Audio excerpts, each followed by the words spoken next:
million barrels per day in September 2022. This is Business Express on the network service of the NTA, and we are reaching you from Abuja, the nation's capital. I am Benny Adams, your guide.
It's good to have you here at this time. Let's talk business. I'll start by telling you that the Federal Executive Council has approved $2.59 billion for the development of Badagry Deep Sea Port in Lagos State. The Minister of Transportation, Muazu Jaji Sambo, announced this while briefing newsmen after the weekly meeting of the council. This is to further the government's goal of making Nigeria the maritime hub of the West and Central Africa sub-region. This project, it may interest you to know, will also generate a total revenue of over $53.6 billion over the concession period. It will create about 250,000 jobs and also attract foreign direct investments to the country and help in improving Nigeria's economy in general and the well-being of Nigerians. The Naira continued its recovery on the parallel market Wednesday as it sold for 660 Naira per dollar. The currency had depreciated to about 715 Naira to a dollar on the parallel market last week. On the official market site, the Naira appreciated by 0.03% to close at 428.88 Naira to a dollar on Tuesday. Last week, operatives of the Economic and Financial Crimes Commission raided Wuse Zone 4, Federal Capital Territory, Abuja, over allegations that some bureau de change operators are mopping up foreign currencies. Let's see the Naira's official exchange rate.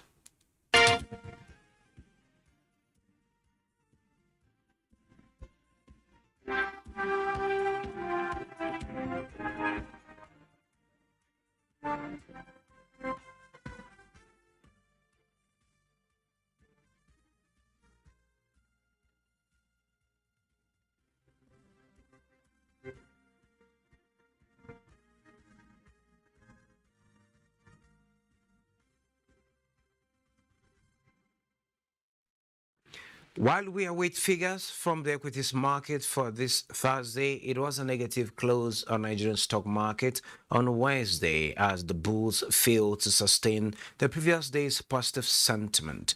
The NGX All-Share Index depreciated by 0.06% to 50,594.97 points, with market capitalization also dropping to 27.283 trillion naira.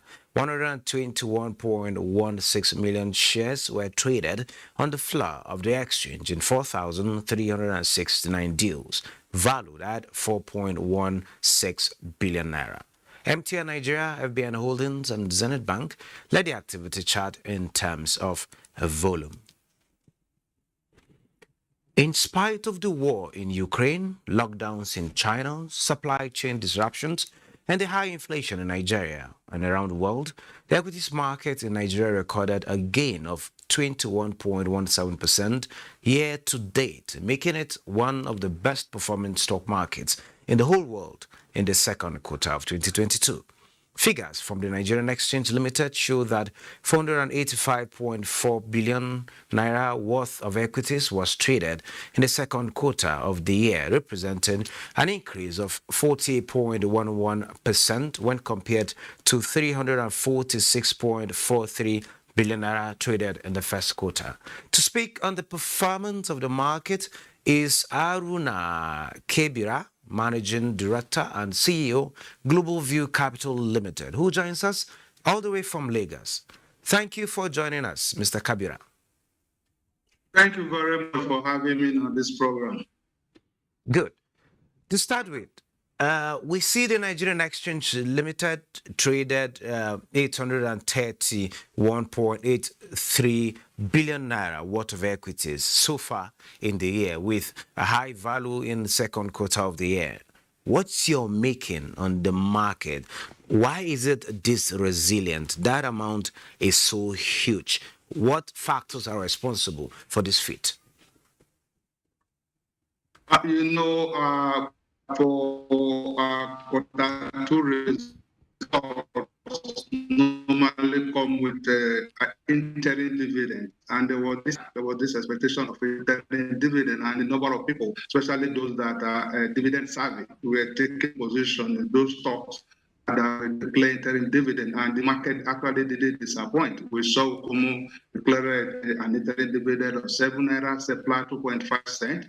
MTN declaring dividend of 5 naira, custodian 10 naira, and Guinness went ahead and declared their final dividend of 7 naira, and they received good earnings. I have not seen, except for Honeywell, that actually returned a loss. Every other corporate earnings we have seen on the floor of the NGS and the super. Okay, Mr. Kabira, we seem to be having not a clear connection with you. Let's take this break. We'll get back to establish contact with you when the network gets better.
Well, the services sector is one that has picked up faster in the race to recovery of businesses from COVID-19. And Eze Nwokedi is one man who is making ends meet in his trade of iron smithing. It is our Surviving COVID-19 series.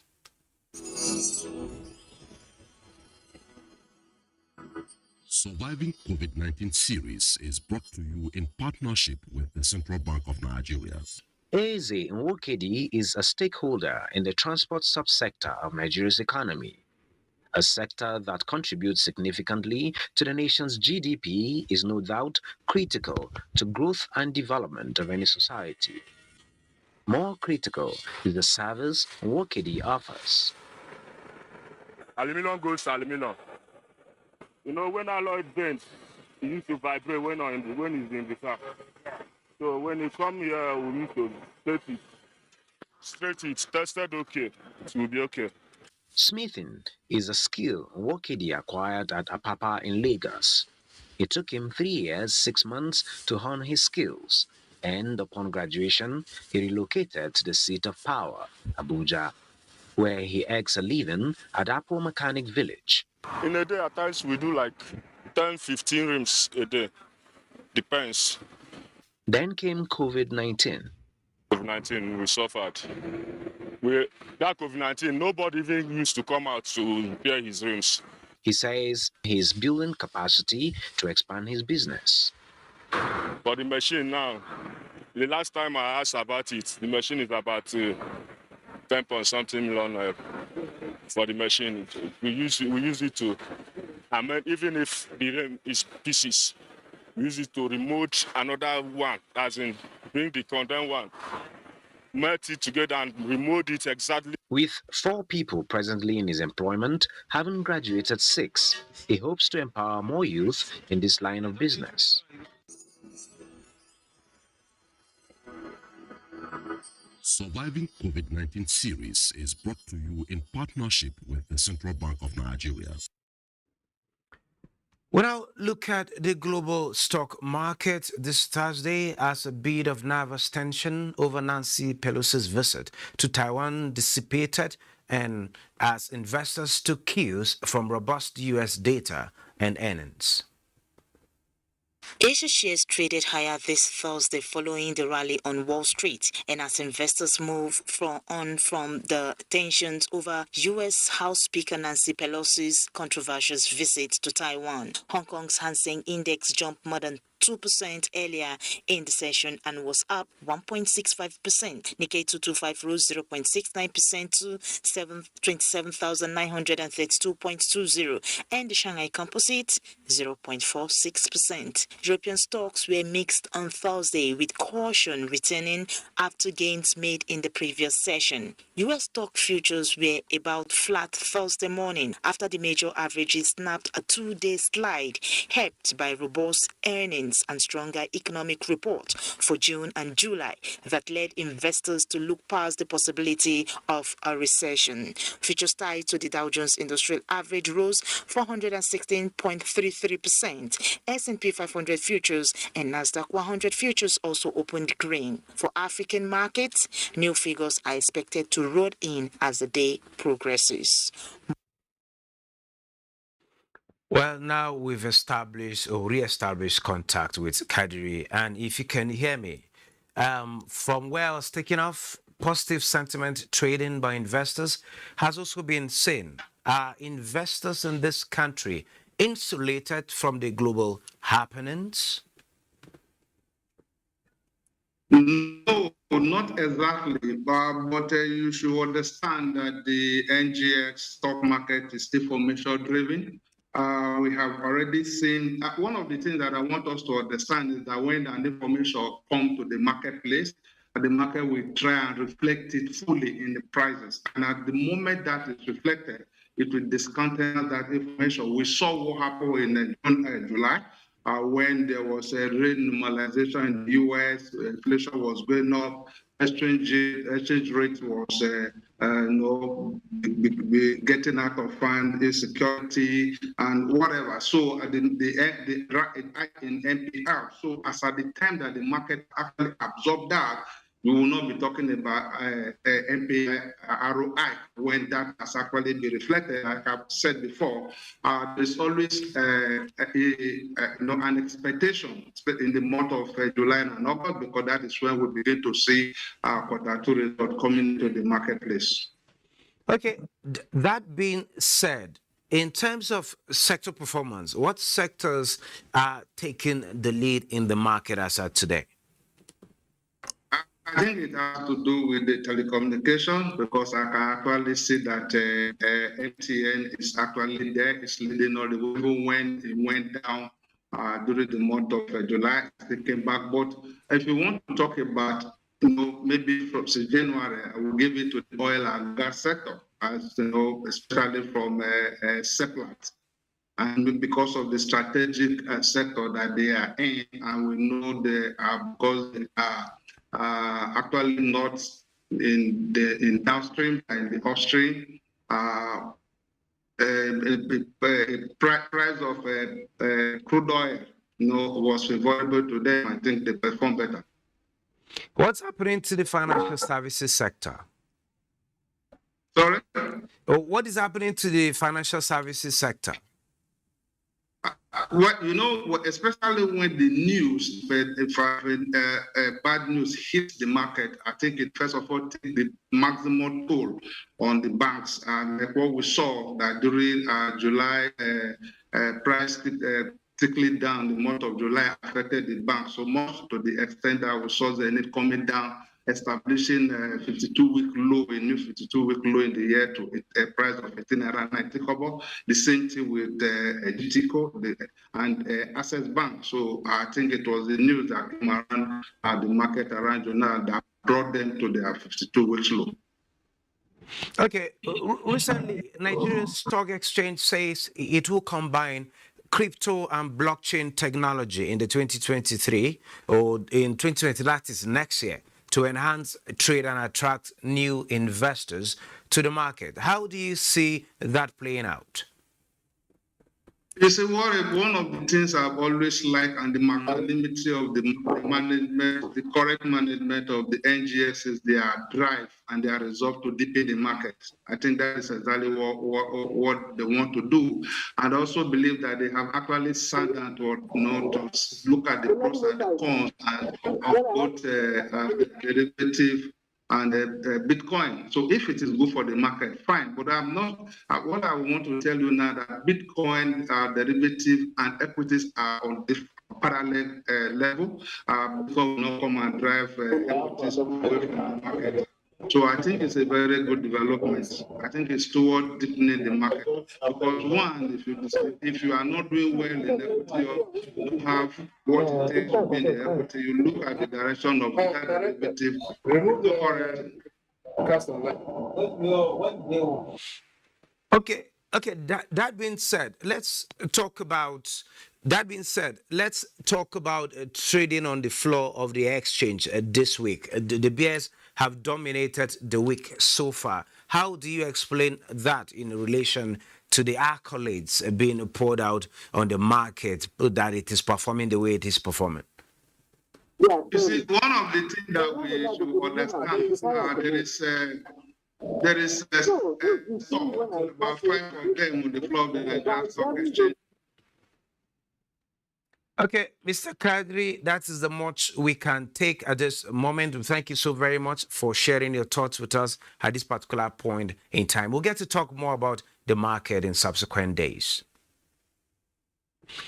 Moving on, the oil prices rose on Thursday as supply concerns triggered a rebound from multi-month lows plumbed in the previous session after U.S. data signaled weak fuel demand.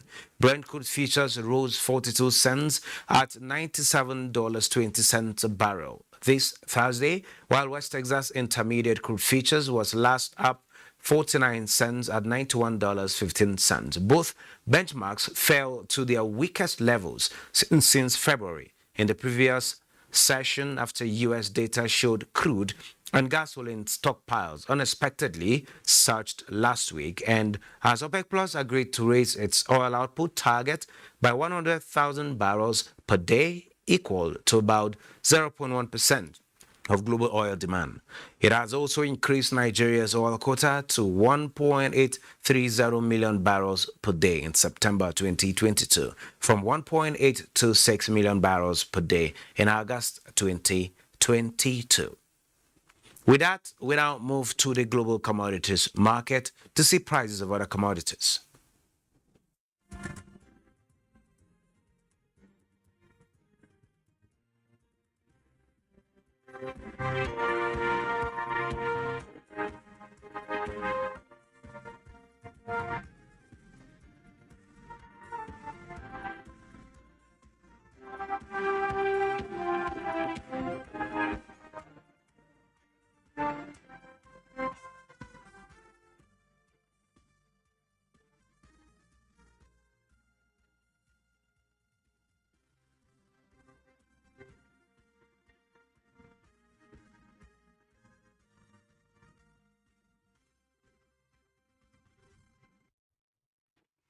Like most countries across the globe, Nigeria is faced with economic challenges ranging from inflation to depreciation of the naira. Government is intervening, but financial analysts say fine-tuning the interventions to drive crucial economic indicators is key to changing the tide. Michael Olaleye reports. On the economic index of inflation across the globe, Nigeria is down the ladder with inflation rates presently put at 17.71% on a year-on-year basis in May. It is an encouraging statistic, but why the country's huge potential is constrained is due to factors ranging from limited capacity to exports. The government can also intervene by reviewing some of the import tariff on some of the critical items around energy, around food processing, around equipment. In the face of this, Nigeria is re-strategizing to meet up with its production quota of 1.8 million barrels per day, while ironically projecting to climb up to 6 trillion naira for subsidy payable on fuel this year. We should be able to allow for improved production. Should we have improved production of crude today, we are going to achieve a couple of things. One, we're going to have a stabilization of our foreign exchange reserve. We're going to have a moderation in the depreciation of the local currency. From anchor borrower, N-Power, and series of interventions to stimulate micro and small medium-scale enterprises, government has responded positively, but experts say weak physical space in terms of limited resources has slowed down growth. There must be policy alignment for us to be able to see, positive growth. As a matter of urgency, experts say initiatives that can boost the strength of the naira can change the narrative. We have an inflow of $29-30 billion diaspora remittances annually. What we are counting officially is about, $6 billion now? So why can't we harness that? Another area of tremendous growth is in infrastructure, with the success story in the rail subsector a reference point. But experts say more efforts spearheaded by public-private partnership will add value to increasing capacity to exports. In Lagos, Michael Olaleye. Thank you, Michael. And with that, we end this episode of the program. Don't forget, you can access all previous episodes on YouTube. Join us again on Friday at 3 p.m. for another episode.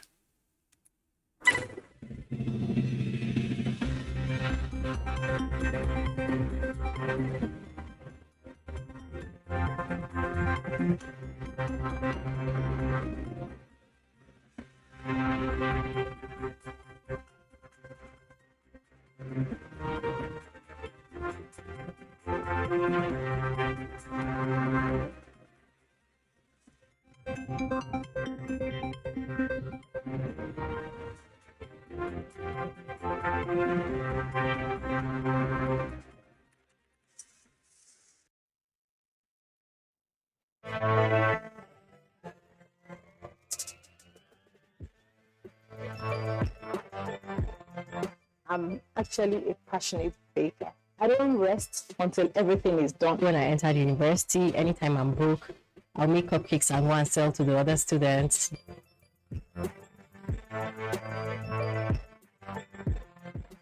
Decorating cake it's an artistic thing, and art is, dynamic. Join us on Baker's World every Thursday on the network service of the NTA. Baker's World, celebrating creativity. Don't miss it. Did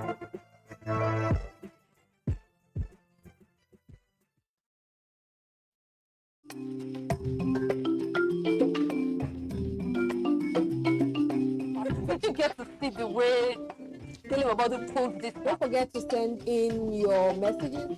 There's a difference between picking, child, and issue. That's really cool. The idea that is the can do more with less people. If we have a better way of addressing these issues, taking care of. Congratulations, you were able to sign Timo Werner from RB Leipzig. Take water before your workout. People have used that for little TikTok to do that. Like a profession. A lot of people don't even have resources. I'm Cecil, and this is the Medley Show on NTA.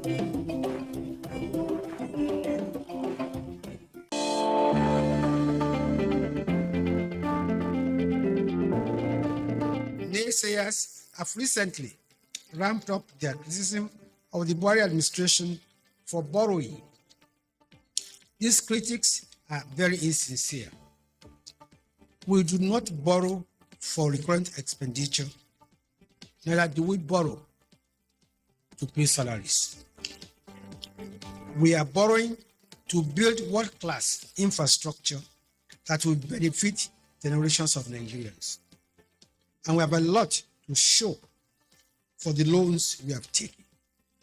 Today, the standard gauge rail line between Lagos and Ibadan are running very well.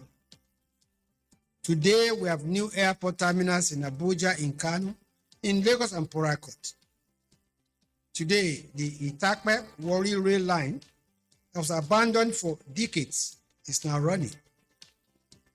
Today, we have well over 13,000 kilometers of federal roads under repair, rehabilitation, and reconstruction. There's a road project in every state today. Today, we have started the countdown to when the second Niger Bridge, which successive administrations have built only on paper, will be completed. The list of projects we're handling with the loans we obtained is long. Information is power. Everyone wants power. So feel powerful with the NTA News mobile app, the one-stop information center. Real news at your fingertip. Be the first to report by uploading first-hand information on the You Report link. And be the first to know by simply clicking on any of the links on the sidebar for headlines, domestic and foreign news, economy, security, politics, sports, and more. Stream live on your smartphone and tablets and stay connected. It's pretty easy. Simply download NTA News app from your Google Play Store and you're good to go. NTA News mobile app. No access to real-time information. 24 hours a day, 7 days a week. You can watch NTA International live on your TV, computer, iPad, tablet, and phone. Log on to visiontv.co.uk and click on Entertainment, then NTAI. You can also download the iOS or Android app on your mobile devices to watch NTA International on the go, anywhere in the world. NTA International.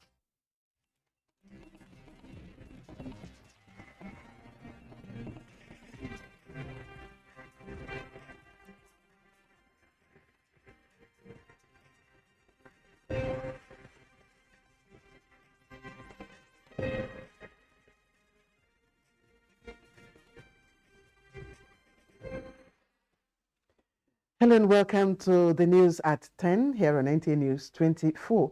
We're live from our studios here in Abuja, the nation's capital. I am Claire Adelabu Abdul Razak. Here are the headlines. Federal Executive Council approves more than 2.6 billion naira for procurement of operational vehicles and gadgets for security services.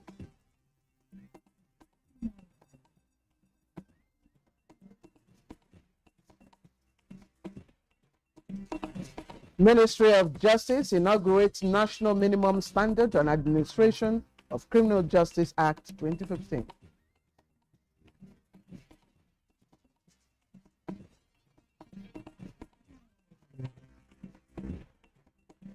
Breach of broadcast code, National Broadcasting Commission sanctions pay TV platforms.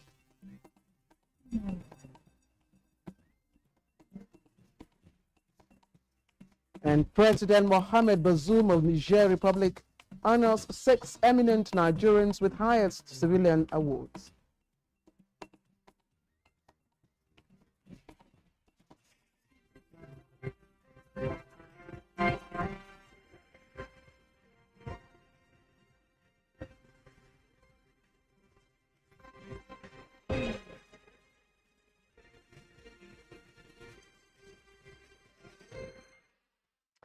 Welcome to the program, and we begin from the Federal Executive Council meeting, which has approved $2.59 billion for the development of the Badagry Deep Sea Port in Lagos. Minister of Transportation Muazu Jaji Sambo announced this while briefing newsmen after the weekly meeting of the council. Here is State House correspondent Adamu Sambo, who reports on these and other resolutions adopted at the meeting. The hybrid council meeting presided over by President Muhammadu Buhari was also attended virtually by Vice President Yemi Oshibanjo for the first time since he was discharged from a Lagos hospital after a successful surgery. The memo on the development of the Badagry Deep Sea Port was one of the 5 considered and approved by the council towards sustaining the upward trajectory in Nigeria's socio-economic development enterprise. Transportation Minister Muazu Jaji Sambo said funding for the Badagry Deep Sea Port project is to be provided mainly by the private sector. Under the PPP arrangement agreed upon by the council, the port, after completion, will be managed by the developer for a concession period of 45 years before returning it to the federal government. This is to further the government's goal of making Nigeria the maritime hub of the West and Central Africa sub-region. This project, it may interest you to know, will also generate a total revenue of over $53.6 billion over the concession period. It will create about 250,000 jobs and also attract foreign direct investments to the country and help in improving Nigeria's economy in general and the well-being of Nigerians. Also approved by the council is a new national monitoring and evaluation policy for the country aimed at promoting good governance, accountability, and effective service delivery to Nigerians. The policy defines a framework for the institutionalization of the practice of M&E for results that will contribute to improve socio-economic development of the country and enhance the well-being of citizens. The policy clarifies how M&E should be conducted in the country for feedback, especially from citizens, so that decision makers can make effective use of evidence by government and stakeholders to inform policy, strategies, and investments. The Independent Corrupt Practices and Other Related Offences Commission, ICPC, has also been given the go-ahead to procure 25 operational vehicles at 810.5 million naira. The need for the procurement is based on the fact that the ICPC today has increased its activities.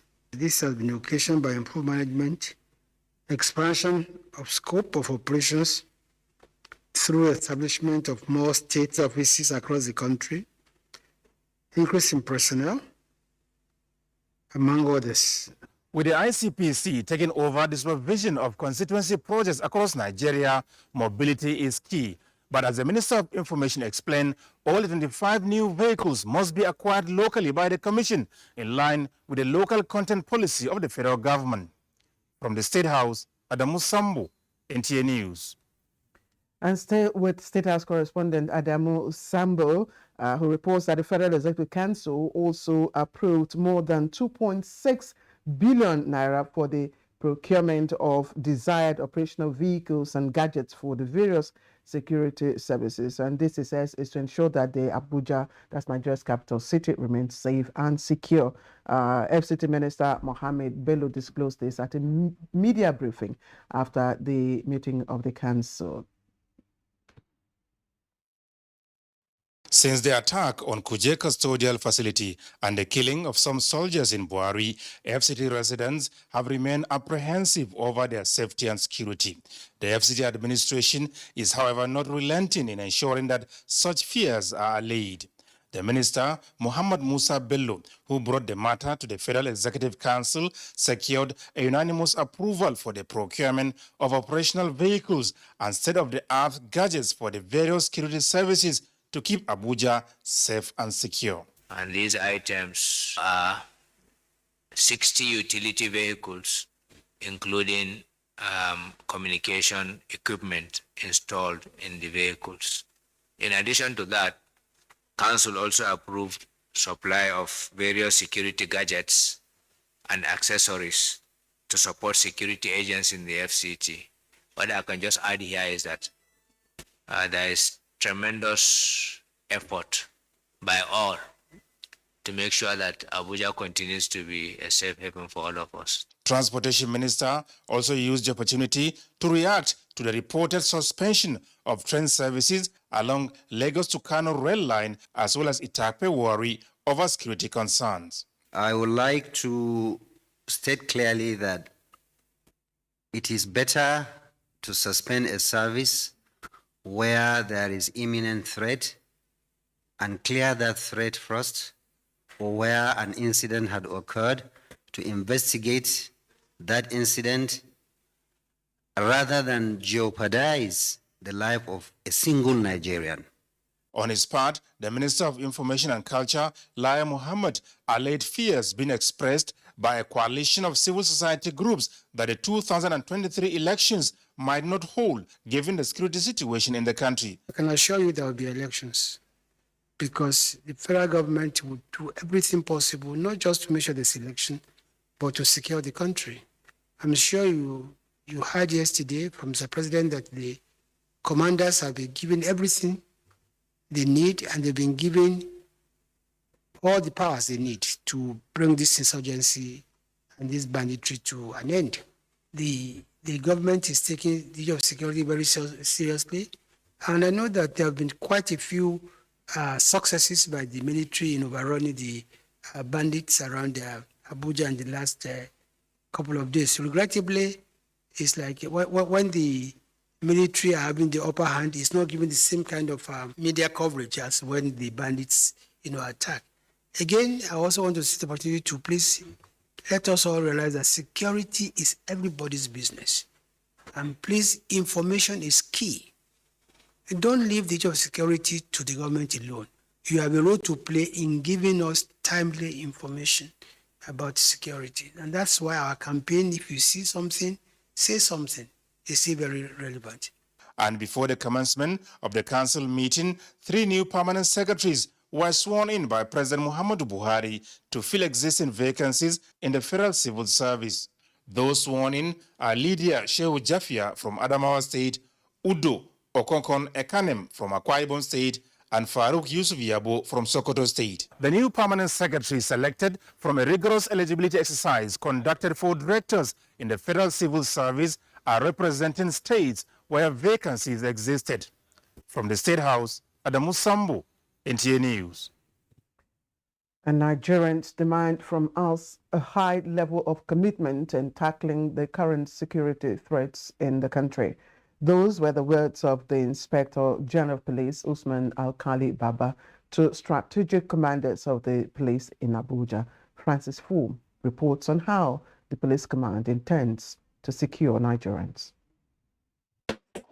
This is the meeting of the field commanders of the force with the Inspector General of Police since the Kuje Custodial Center attack. The meeting is to, among other things, to review the extent of compliance with the directives that police commanders liaise with the Nigerian Correctional Service authorities in their areas of responsibility, jointly review the security architecture with a view to identifying vulnerabilities at the custodial facilities and complement the service in upscaling security in and around such facilities to prevent any further security breach in line with the directives of Mr. President. You are all directed to immediately commence a special visibility policing operation across your commands. This initiative will encompass the crime mapping of your areas of jurisdiction, identification of vulnerable points, and the massive deployment of personnel on motorized and foot patrols of the cities. The initiative also involves the utilization of intelligence to undertake targeted raids on criminal cells. Another issue on the table for deliberation at the meeting is the National Security Council's resolution on the documentation and streamlining of the operations of commercial motorcycle and tricycle riders across the country as part of the national initiative that are directed at addressing current and evolving national security threats. Much as the law has bestowed on us certain powers and authorities, the IGP must provide timely intelligence reports to security agencies. There is therefore a need for members of the larger society to see security challenges in Nigeria as a collective responsibility.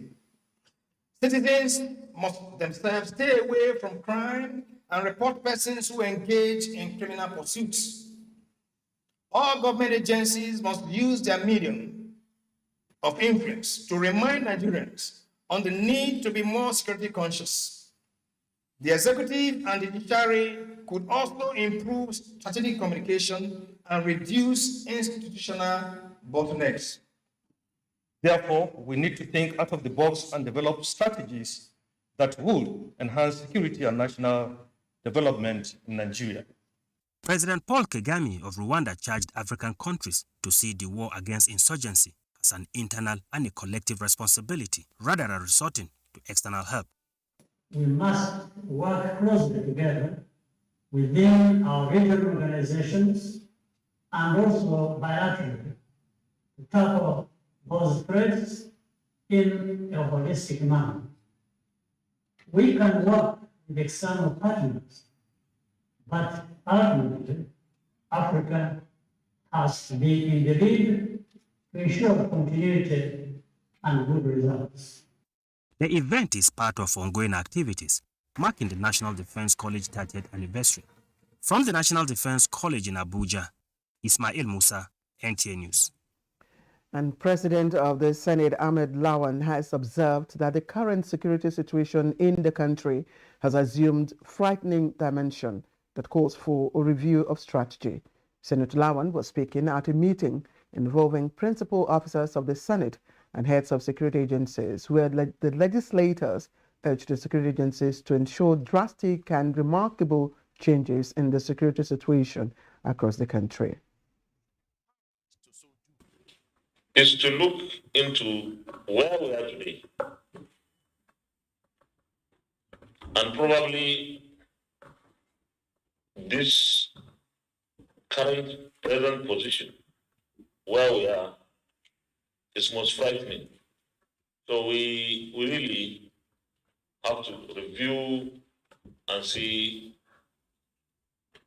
what more we have to do and how differently we have to do. Our population is largely peasant. Most of our people are in the rural areas and they lead their lives by going to farms. We all know this. In many parts of the country today, that is a Herculean task. Issues of national security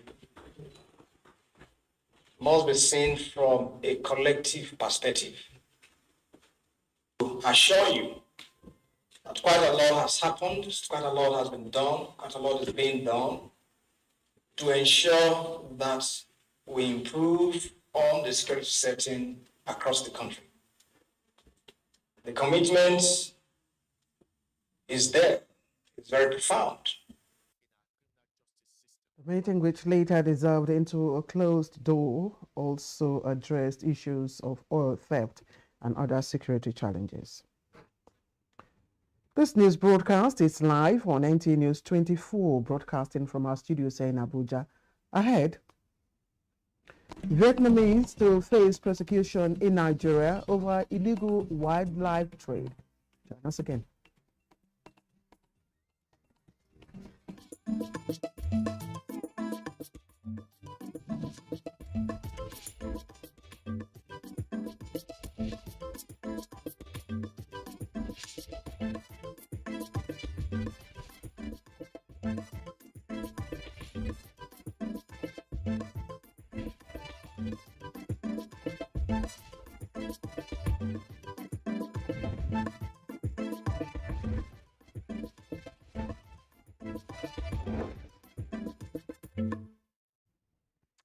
Let's talk a bit of business now. And Small and Medium Scale Development Agency of Nigeria, Smedan, signs Memorandum of Understanding with partners for support. For details, here is Alika Okbanachi Arwa.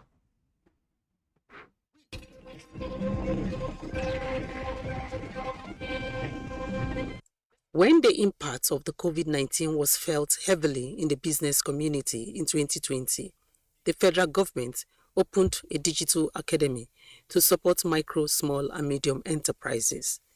With more than 200 million Nigerians and the estimated 40 million MSMEs in the country, the Small and Medium Scale Development Agency of Nigeria, Smedan, needs support from the private sector towards ensuring that more SMEs are given access to training and empowerment programs through the academy.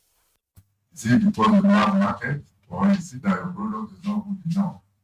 So some of these gaps will also be filled.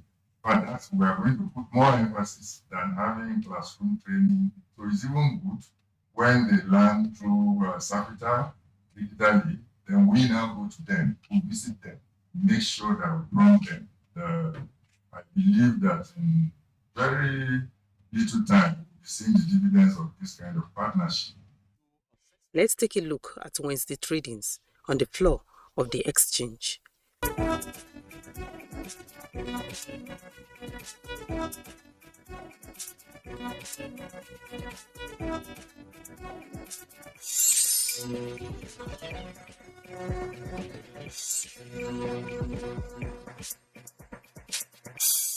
With business news, Alika Okpanachi Arwa.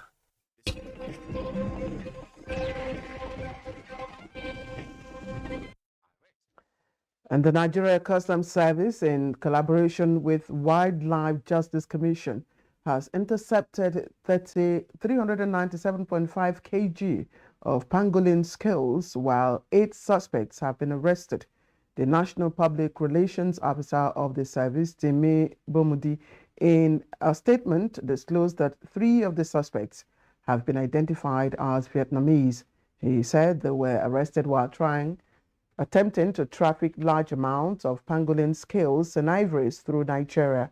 The customs spokesperson further disclosed that preliminary investigation revealed that the Vietnamese nationals are high-ranking members of a major organized crime involved in the trafficking of ivory, pangolin scales, rhino horns, and lion bones from Mozambique in South Africa through Nigeria to Vietnam. Bomodi said the suspects have been charged to court on various counts bordering on the illegal trade in wildlife. Now let's talk politics. As the Quran is to a Muslim man and the Bible to a Christian, so also is the new Electoral Act to a politician. Now, knowing the details in these documents is essential to the practice of each. So in this line of thought, INEC is engaging political parties to keep them abreast with clauses contained in the Act and for them to act accordingly. Here is Mie Ogidi with all the details. From September 28th, 2022, the floodgates of campaigns will open ahead of the 2023 polls. Major civic centers nationwide will be busy. Candidates selling their manifestos to the electorates. But before then, an indoor session between INEC and the political parties. Thanks to the Abubakar Momo Memorial Lecture organized by the Electoral Institute, Abuja. Thanks for coming. How are you preparing for your campaigns? From the man standing in for the INEC chairman, Abdullahi Zuru, to the party chiefs.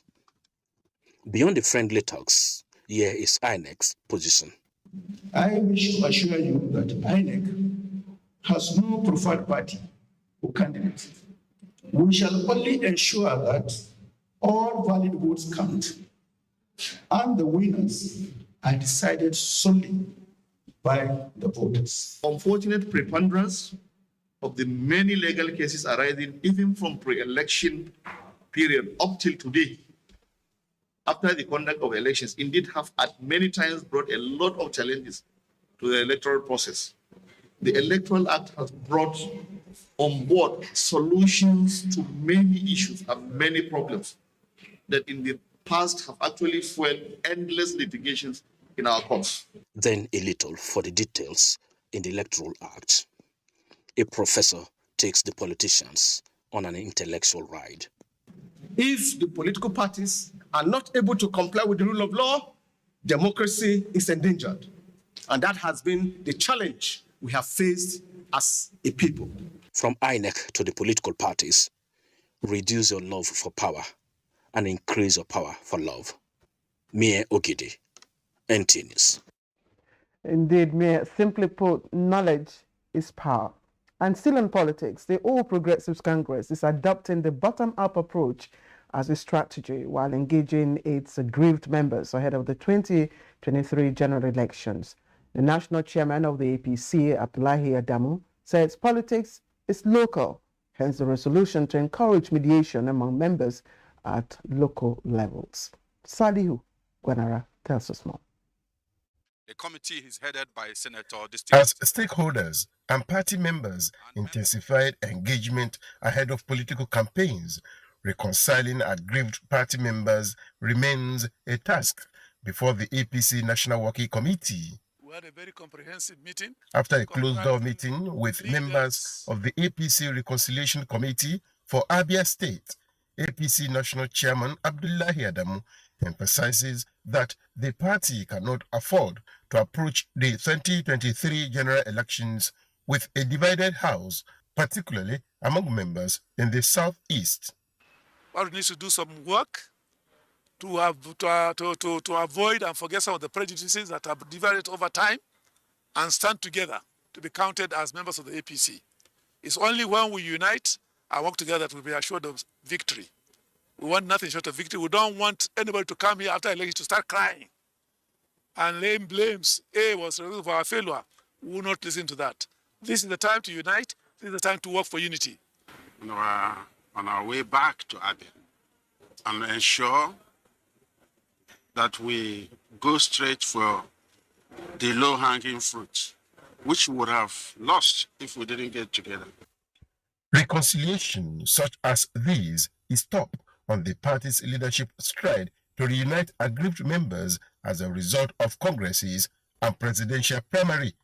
In Abuja, Saliu Gwanara, NTA News. Stay with the ruling party. The women's wing of the APC National Working Committee is also increasing synergy through engagement with the party's support groups, particularly those that distinguish themselves as vanguards of the progressive ideals. Now, APC women leader Betta Edu, at one of such engagements at the party's national secretariat, says APC is an institution with a desire to entrench and inspire sustainable democratic tenets. And work together to deliver to our people, to Africa, a true picture of what Africa should be. It's a work in progress, and together we can do it. He's ready to work with young people like you and I. He's ready to work with women, empower them, mainstream them, give them a seat on the table. So let's go all out, and together we will make that difference.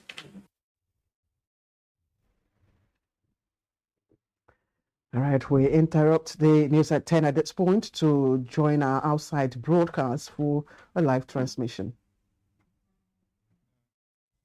Niger and Rwanda. They are of deputy directors and above or its equivalents in the armed forces and other paramilitary and other agencies. The participants are undergoing a 10-month course in the institute, leading to the award of Fellow Security Institute, if found worthy in learning and in character. So the purpose of this course is basically to foster synergy among the various courts and their various agencies, and to impact on the participants the required knowledge to address the dynamic and complex security challenges in their respective countries and agencies. The theme of this year's course is a global climate challenge, prospects and priorities for economic development and conflict resolution in Africa. So with your kind permission, I would like to call on the course participants to introduce themselves, starting with the Monitor General, and subsequently I'll introduce members of the faculty.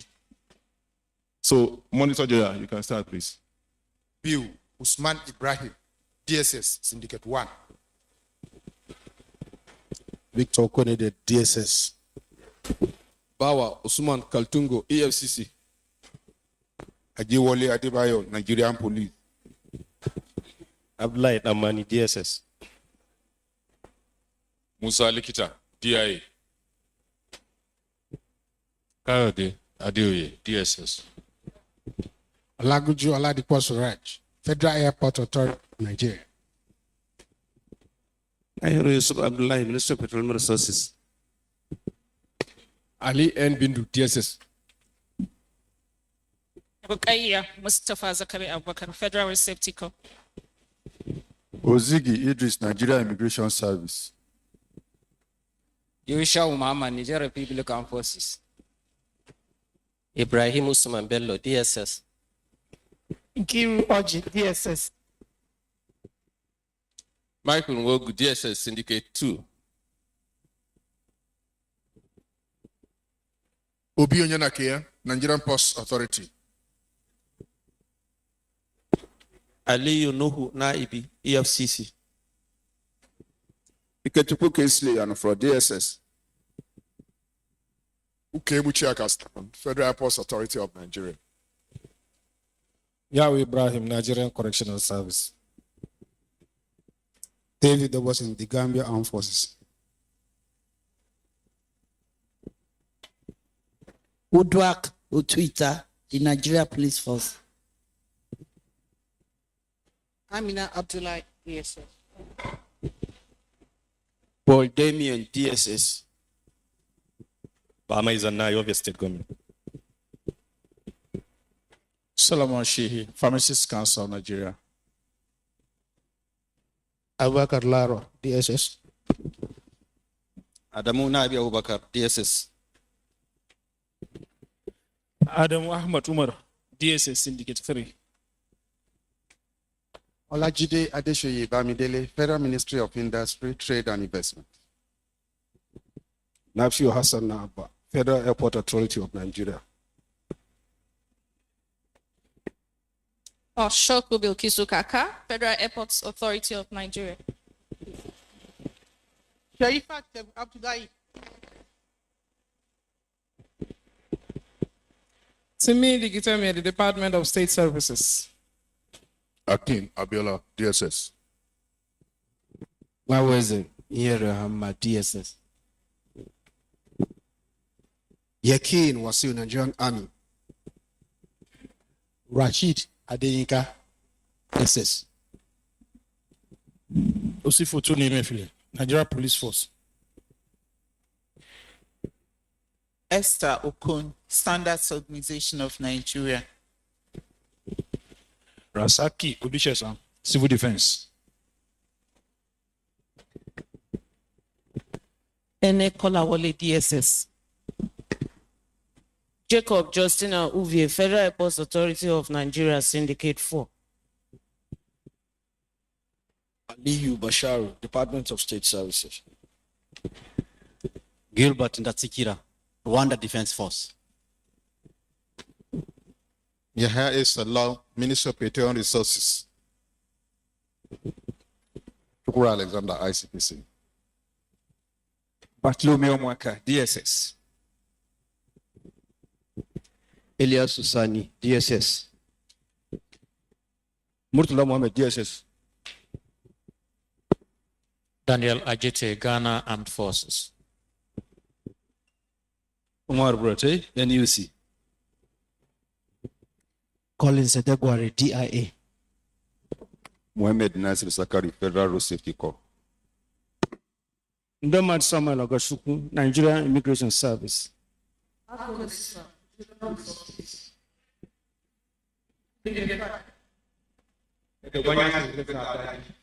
NTA.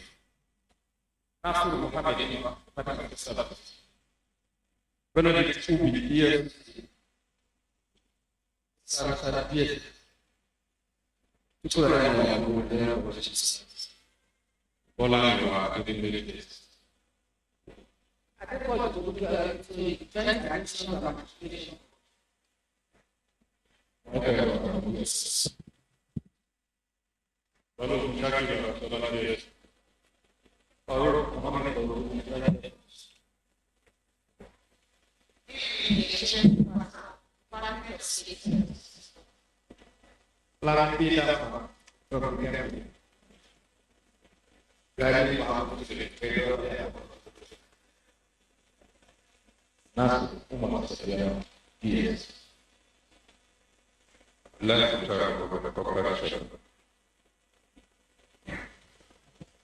Thank you.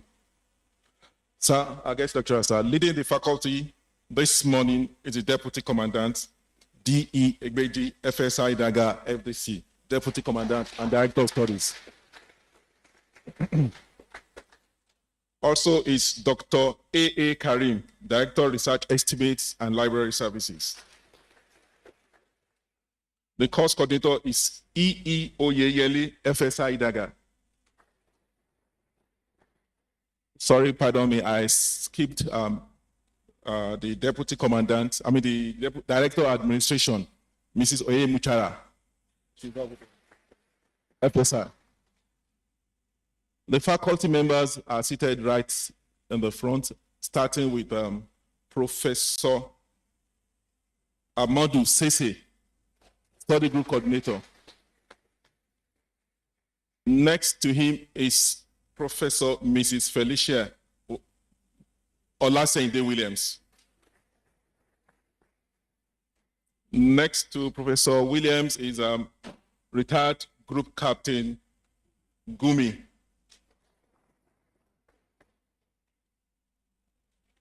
Next to him is retired Commodore F.N. Daniels, FSI Daga, FDC Daga, FWC Daga. Next to Commodore Daniel is Professor Abubakar S. Abba. Next to Professor Abba is Ambassador Dr. A.B. Magashi. Next to him is Commodore James Edako, FDC, retired. Next to Commodore Edoko is Professor Oshita or Oshita. Next to him is Baba Okpeleko, FSI.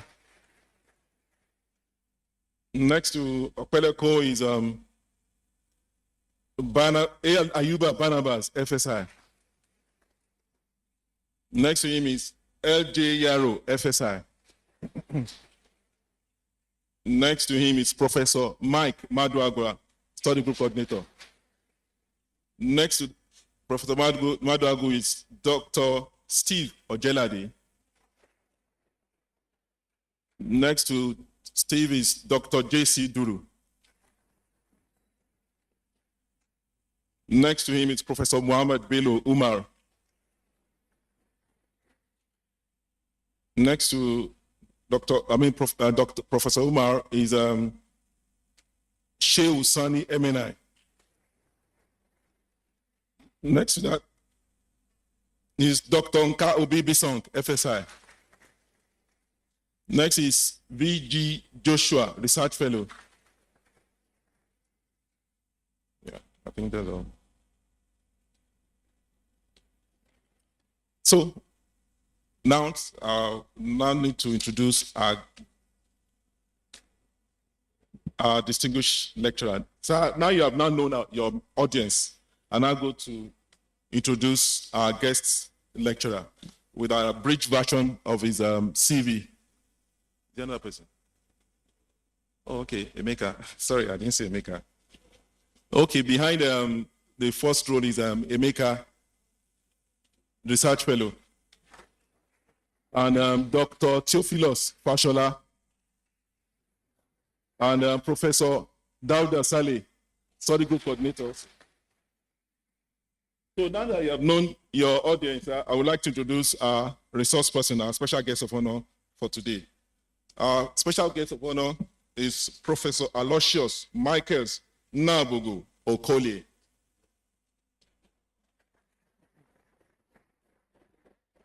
Professor Okolie Nabugu was born on the 15th of March 1967 at Edo Rivers Layout, Enugu State. He started his undergraduate program at the Department of Political Science, Administrative Studies, University of Port Harcourt, Rivers State in 1988 and graduated in 1992 with second-class honors, upper division. On completion of his NYSC program in 1994, the then Mr. Aloysius was admitted to pursue an MSc program in the Department of Political Science, University of Nigeria, Nsukka. He graduated in 1996 with a distinction. On August 16, 2001, he was awarded a PhD in the same university of the Department of Political Science of the same university. Career progression. On 20th June 1997, he joined the service of the Department of Political Science, University of Nigeria, assistant lecturer, where he rose from assistant lecturer to lecturer 2, lecturer 1, senior lecturer, and subsequently professor of political science of the same faculty of Political Science, University of Nigeria, Nsukka. Besides his routine academic activities, he was involved in several activities within the university. He was one-time member and chairman of ASU, Staff Welfare Committee, Electoral Commission of the UNN, and several other ad hoc duties, even administering some of the holdings of the university. Okolie was the 92nd inaugural lecturer at the University of Nigeria, Nsukka. The lecture he delivered was titled Politics of Development and Underdevelopment, Different People, Same Market, and Glorification of Poverty. His professional and academic association. As I noted earlier, this is just a brief. His CV is over 40-something pages. But basically, I just tried to write it out and highlight some key aspects of it. He is a member official of several academic professional bodies, both within and without Nigeria. He's a member of the International Science Association, African Association of Political Science, South African Association for Political Science, Center for American Studies. At one time or the other, he was former director of research at the Nigerian Political Science Association, former national president of the Political Association of Nigeria, and presently is the second vice president, Social Science Academy of Nigeria. Professor Okolie was the immediate and pioneer director, Joint University Preliminary Examination Board, University of Nigeria, Nsukka. He also served as the pro-chancellor and chairman of the governing board, Enugu State College of Education, Technical, Enugu. Presently, he is the vice chancellor, University of Enugu State University of Science and Technology, Agbani, Enugu. He was appointed 4th of April, 2022.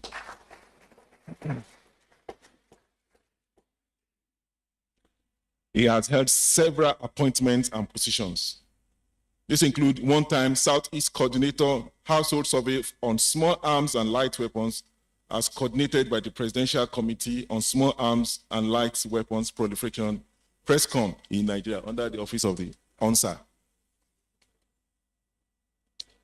Professor Okolie is a 2004 Fulbright Scholar on American Foreign Policy Analysis and equally holds a 2019 Diploma in Management of Higher Education at the Galilee Institute, Israel. Awards.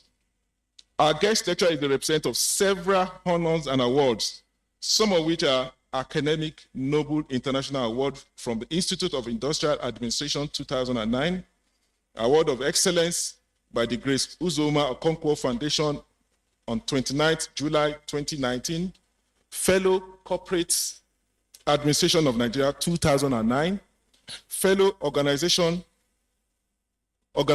Administration 2005. He has equally benefited from several scholarships and grants, e.g., example being the United States Department of State Service, United States Department of States, sponsorship, and Richard L. Walker Institute of International and Area Studies of the University of South Carolina. Equally, within the University of Nsukka, he had benefited several scholarships and awards. He was equally a resource person at the African Leadership Forum, Ota, Ogun State, in 2005 to 2009. He's been guest lecturer and resource person to National Defense College, Abuja, since 2014.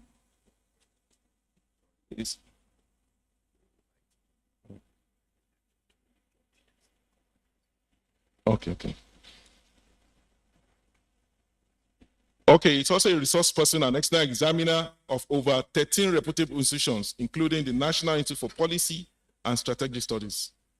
2018 guest lecturer, Merit House for National Laureate, selected for National Awards, Abuja. He has successfully produced over 94 master's holders and over 38 PhD candidates. Professor Okoli is a veteran of several local and international conferences and workshops, and presently has 113 publications to his credit. He remains a consultant, examiner, assessor to several national and international agencies and institutions, both within and without. His research interests are in the following areas: international relations, conflict analysis, international political economy, foreign policy analysis, research methodology, peace studies, development, and regional studies. Professor Aloysius Michaels is happily married to Miss Uchenna Laurencia Okolie Ni Udeji. The marriage is blessed with 4 beautiful children, 2 boys and girls. His hobbies and interests include general sporting, reading, researching, and establishing networks for human coalescence in communities. However, before I invite our guests in the program, so bear with us. Our guest lecturers are the DG representative, National Headquarters Directors, Director of Research, Institutional Library Studies, Director Admin, esteemed faculty members, Assistant Director for National Headquarters here present, distinguished participants, the media, and all other guests here present, good morning. This morning we have before us Professor Aloysius Mike Okolie, the Vice Chancellor, Enugu State University of Science and Technology. He is here to educate us on the topic democratic development in Africa, the gains and the pains. It's part of the module for EIMC course. Every year we pick a distinguished personality to educate us on current issues. I would decided to choose that topic for him to educate us because he's a professor of political science who have had it all in different areas. And we are going to benefit from his wealth of knowledge at the end of the lecture.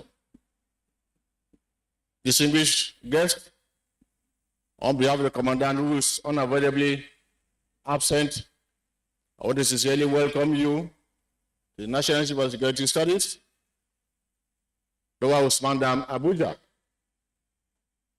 Be safe. We are here. We appreciate you have been with us this morning, and we appreciate our guest lecturer for finding time to have come in since yesterday from Enugu. You know, Enugu and the whole of the Southeast, as well as Nigeria in general, has problems. We are tackling the problems frontally, and we hope we are going to get to the end of the program. On behalf of the Commandant of the Institute, the faculty, and the entire NSL community, I welcome all of you to this morning distinguished lecturer, good morning.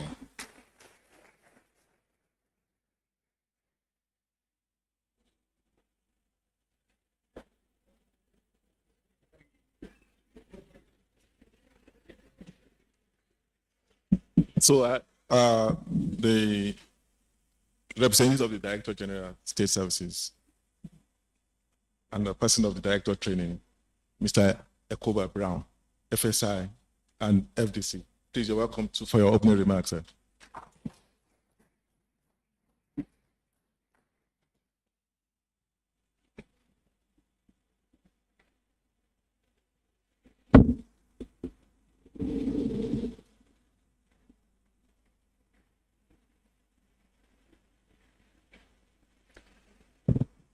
Good morning, all. I hope everyone is happy now. I'm equally happy because once again, I am in my institute.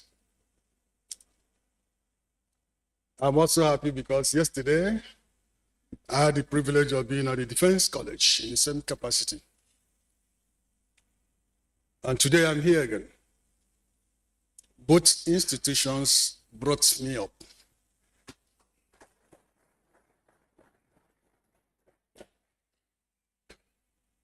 I'm just a messenger, so I've come to read the DGSS address and as well declare this lecture open.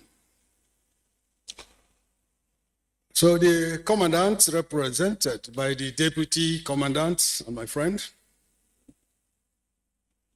the Director, Intelligence Management of the Service, the Director, Medical Services of the Service, Director, Research and Estimate,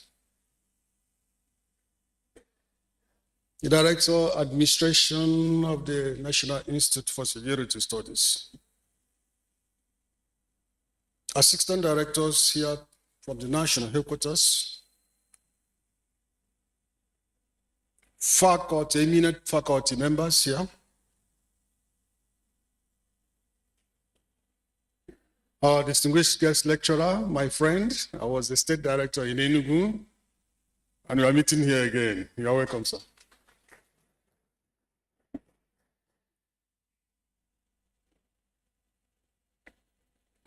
The course coordinator, course participants, officers and men, gentlemen of the press, good morning. It is my singular honor and privilege to be here to represent the Director General of the Service, Alhaji Y. M. Bichi, Fellow of the War College, for this year's Distinguished Personality Lecture of the National Institute for Security Studies, with a lecture titled Building the Democratic Culture in Africa, the Gains and the Pains. The 2022 lecture topic for the Distinguished Personality Lecture is not just an integral part of the Executive Intelligence Management course, but one that has been carefully crafted to align with leadership dynamics and policy outcomes in governance. I'm aware that the lecture occupies a unique position towards the fulfillment of the Institute's course requirement for the participants. Evidently, the topic is apt and consistent with the political developments in Nigeria as well as in Africa. Historically, there have been a significant transformation in the political systems in many African countries, some of which have enhanced regional security and development. Worthy of note here are institutional changes that have transitioned from the racially based apartheid regime in South Africa to non-racial democracy. Many civilian and military dictatorship has fallen, paving way for the establishment of rule of law-based governance systems, characterized by constitutionalism, including reforms such as observation of time limits in office. However, many African countries are still struggling to deepen and institutionalize democratic niceties and culture as against governmental impunity, human rights violation, abuse of executive powers, among others. It is gratifying to note that most African regional organizations have a stated vocation of promoting democracy, but the foundations and institutions of political culture necessary to sustain liberal democracy can best be described as weak for most of the post-colonial era. Some governments across African continent are becoming more alienated from the people they claim to be representing, thus giving rise to political instability within the region, as already seen in some countries in Central Africa and in some countries in West Africa in recent times.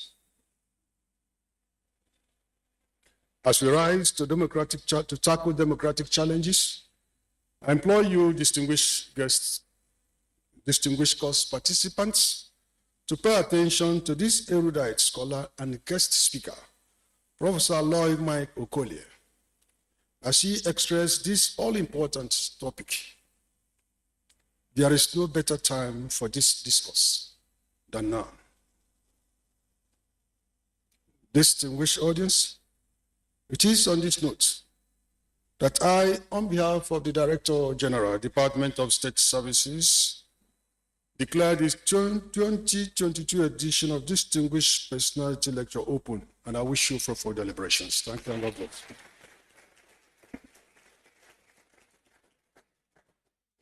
Thank you, sir. The DG, SS, and the representative of the, I'm the Director Trainer and the representative of the Director General. Now, our guest lecturer, it's about time we go for deliver your lecture. So I call on, the eminent faculty members, the commandants, represented by the deputy commandants, eminent faculty members, distinguished course participants, and all our invited guests. Can you please join me with a round of applause when I respectfully invite our guest lecturer to the lantern on the right to come and deliver his lecture. Thank you.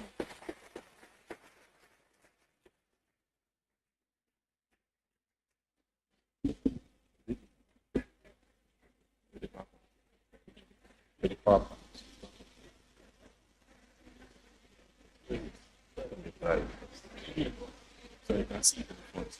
No, what I mean is, where is the control? Let me see.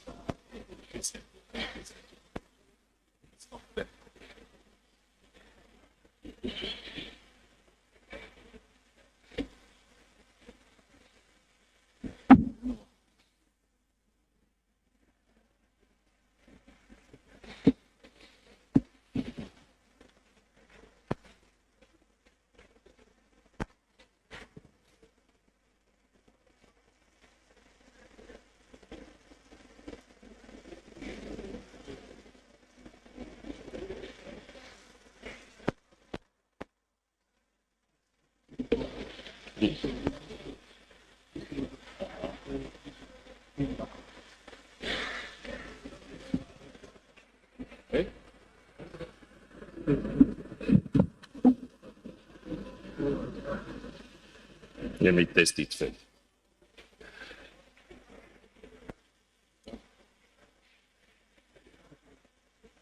Wait.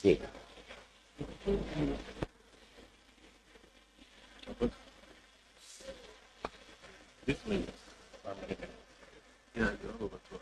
That's a concept.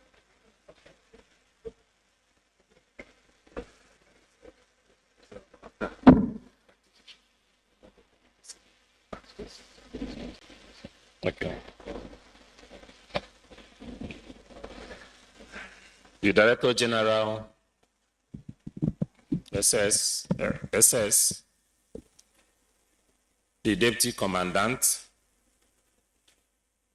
Well, the Director General, ably represented by our Director of Training, Deputy Commandant, Directors here, my distinguished academics, faculty members, course participants, I'm happy to be here. The preamble is that I'm not here to teach you what you don't know.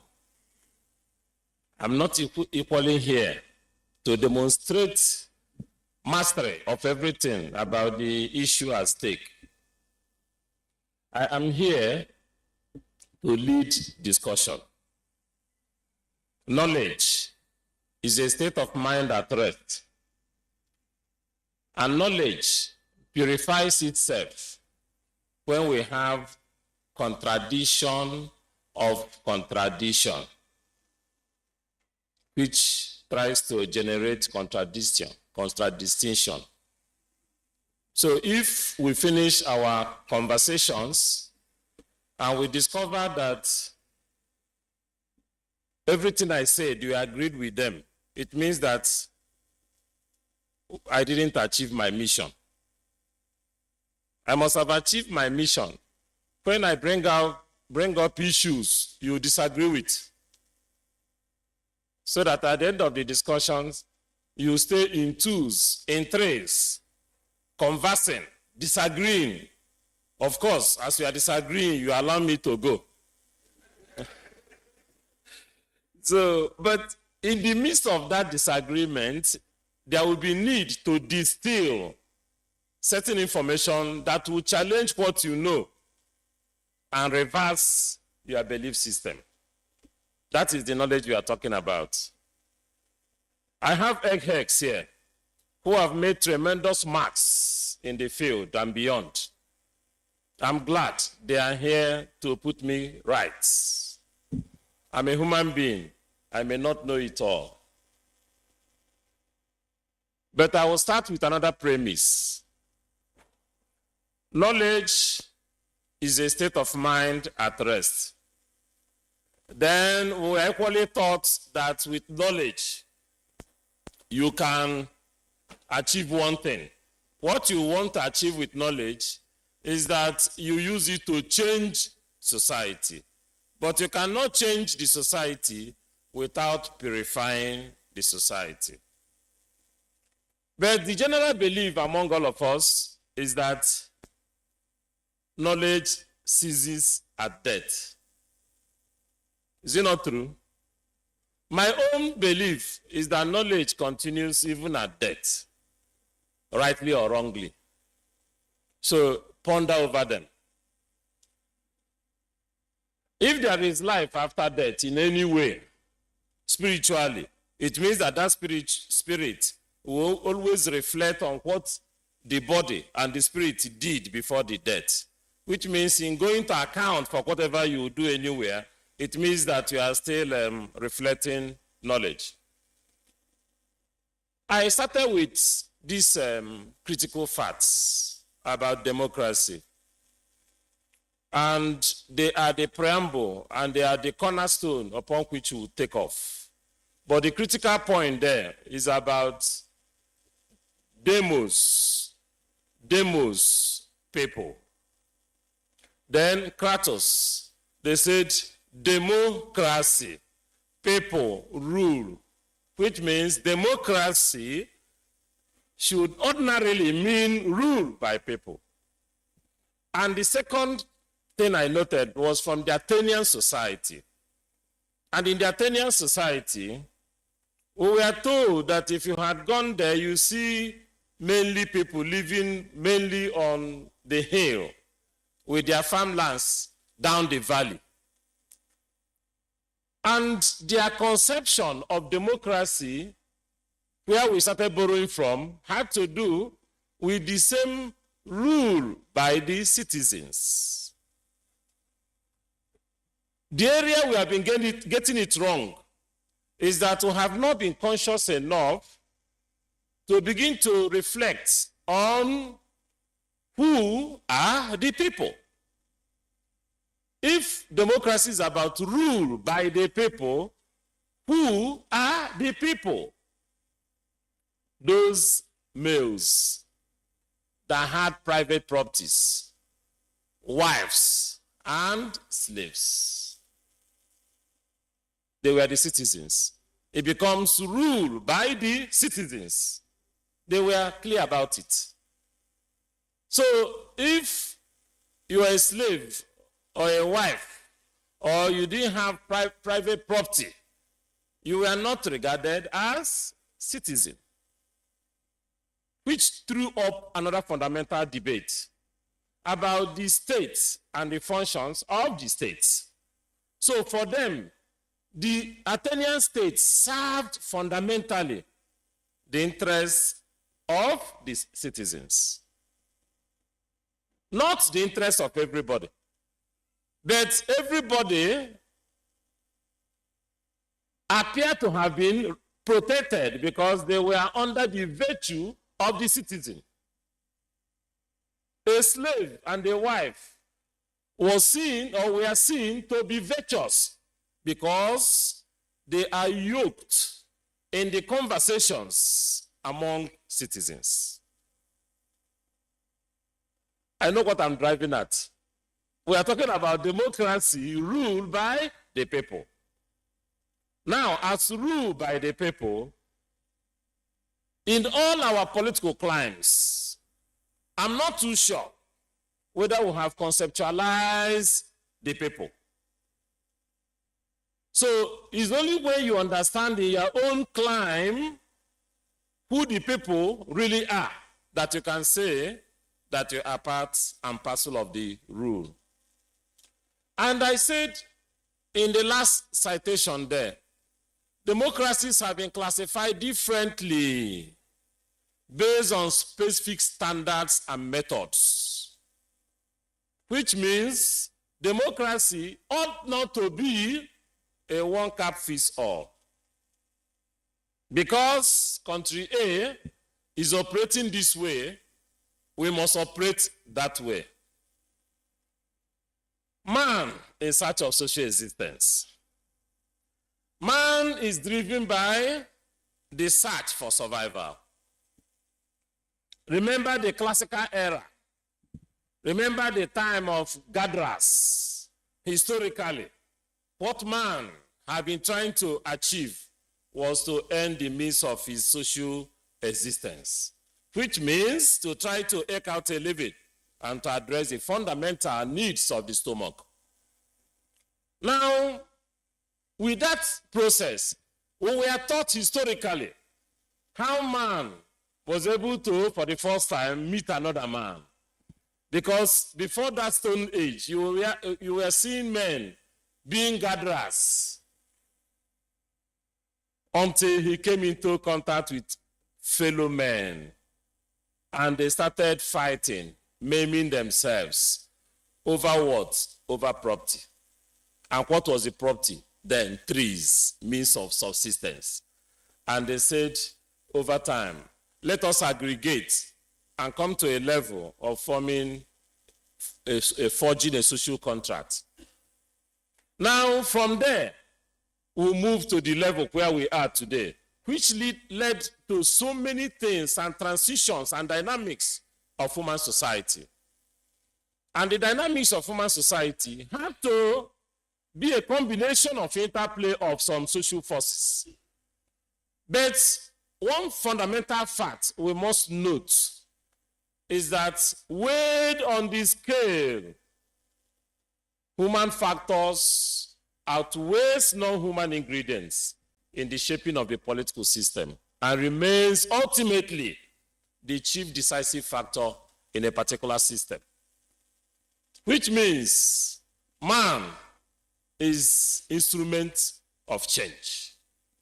Which means in man, you now a kind of see a compendium of how a society ought to be governed based on the reflective analysis of the values, convictions, attitudes, and behavior of man. And of course, attitude becomes the the propensity to act. The propensity to act.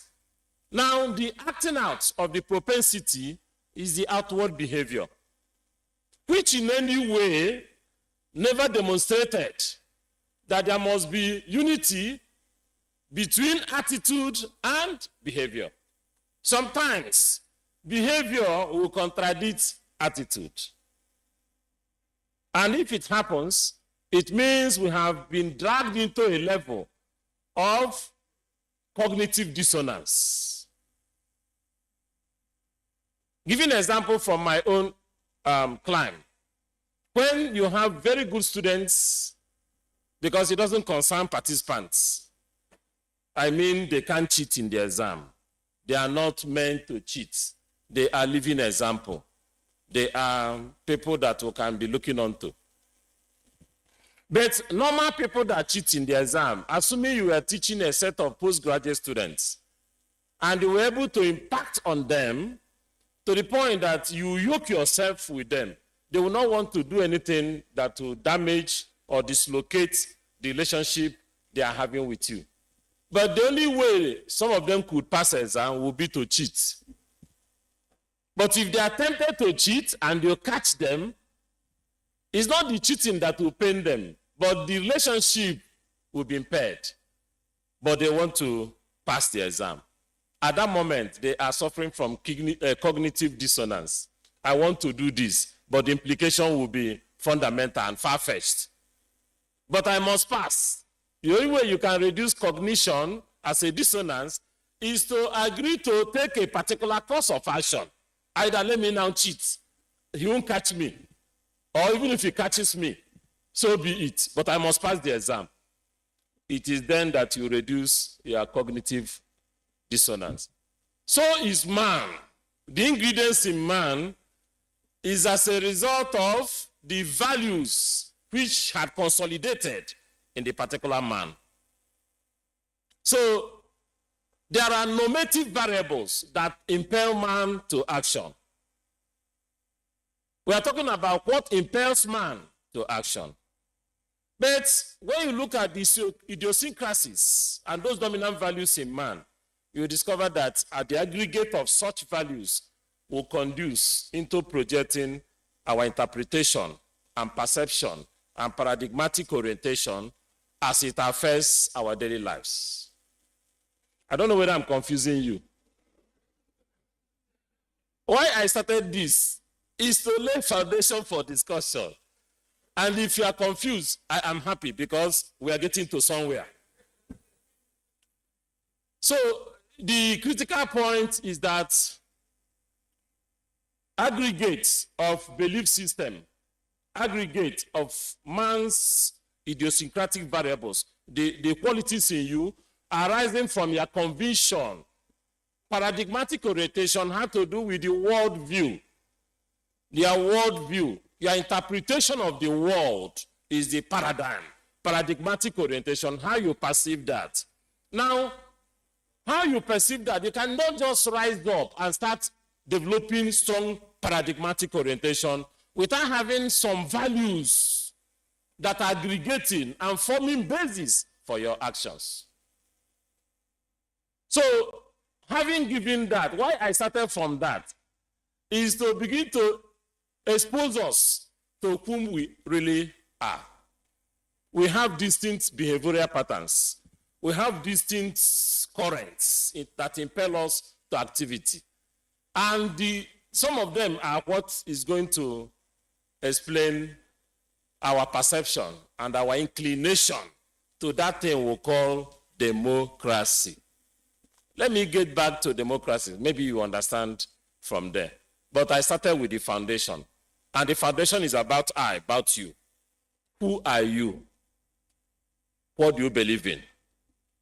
What is your worldview? What is your interpretation of you as a member of your society? What is your interpretation of you as a member of a larger society?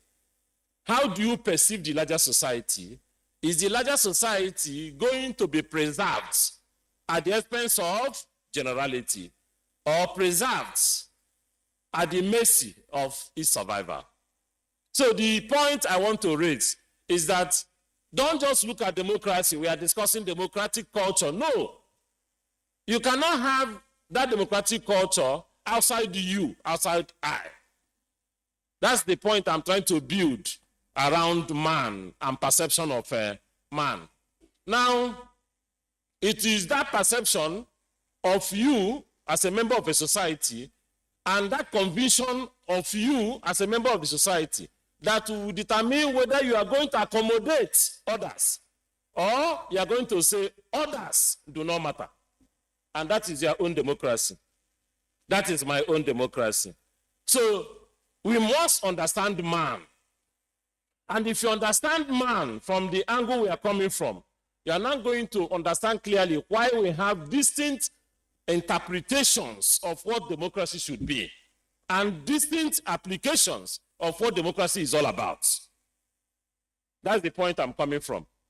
Now, having got into this, generally, there is no point of weaving around what I think you already know. The simplest thing we all know is that when we talk about democracy, we say government of the people, for the people, and by the people. Now, when we do that, our problem is that we don't pause to underline government of the people. What does it mean? For the people, what does it mean? And by the people, what does it mean? If we just say it and we forget it, we must become conscious thinkers. If we become conscious thinkers, we will become constructive nation builders. If you are not conscious thinker, you cannot become constructive nation builder. So if we now understand, you can now begin to understand where I'm coming from man, from what man believes in. That if you're a man that have the recurring values and residues of intolerance, your interpretation of democracy and the people will be that you are the only people. You see yourself as aggregate of others. You become intolerant and you don't work to accommodate anybody. But if the residue in you is that of accommodation and association, you now begin to say, what about my neighbor? You cannot have security when you don't have people around you being secured. When there is a power outage, you start jubilating with your family. I am the only person in this neighborhood that has lights.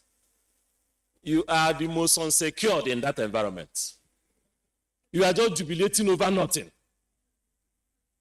So the people that should have been fenced around you, your security fence, are already pointing at you as this is one of the problems of this country. That is why when I moved into one new apartment in the past, and EEDC rushed to my house and put electricity, I now asked them, so no electricity here before. They said it's a new layout. I said, okay. What of my neighbors? They said they didn't pay to have light. I said, that's why you are putting me into more danger. If I will be the only person, the light will be shining, I will better pack out of this place. We now negotiated. I said, start giving them. And they started distributing. I said, so that when they want to target, they will not target only one man. They will target all of us. So that is the point. So you must make sure that you build security from real security. You don't build security from contrite efforts. You don't tackle symptomic. If you want to deal with security, go and, as you are dealing with symptomic, deal with the root cause, which is fundamental. If you don't uproot the root cause, it means that many people will remain richer and richer, buying military arsenal, making their profits, and there will be vicious cycle of insecurity. That is the critical point. So, if democracy is government of the people, we must converge to agree on who the people means. If we don't operationalize and agree on who the people are, it means that we are deceiving ourselves. Demo it is left for you to interpret whether he is correct or not. If they say stand here, and if you stood there and you see what they say you should see, they are not deceiving you. But if they say stand there and immediately they leave, they will come and shoot you, it means something is wrong. When I read it for the first time, I said, what kind of man is this? But when I started seeing the empiricism across politics in Africa and beyond, I now discovered that the man is really a man that should be honored. Because as it concerns Africa, these are most of the things we experience. And we have seen other attempts to conceptualize democracy. Leave Abraham Lincoln. He came up with government of the people, for the people, and by the people. But again, when he brought out that definition, you go and look at the circumstances that led him to bring it. You can never understand the content of a story without first going to study the history of the historian. Never. How you can understand the intent and content is when you understand the history of the historian. They said, who said? Go and study the history of the purveyor of the message. Now, if we proceed, rule by the majority. Another problem. Who are the majority? The majority is a thing of the mind. If you are holding the instrument of coercion, you can say you are majority. Remember, the greatest democracy in the world, United States, is only in a position to determine terrorist states and non-terrorist states. They will just get up and say, axis of favor, terrorist state. Now, you now study the same practice by the United States. Exactly the people they will be pointing at as terrorist state, they behave the same way. But because they are the people interpreting who is a terrorist and which country is a terrorist state, they will not be part of that. Some of you are already aware of the ICC, what happened, how they, first of all, withdrew, but immediately they acceded to it. Eventually, they pulled out. But they are still pointing at people that should face trials under ICC. So it becomes something you should know, that anywhere you have hierarchy, there is tendency for domination.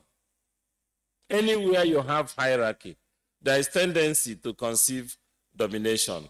Because the person at the apex of the hierarchy will determine who is a friend, who is an enemy, who is behaving well.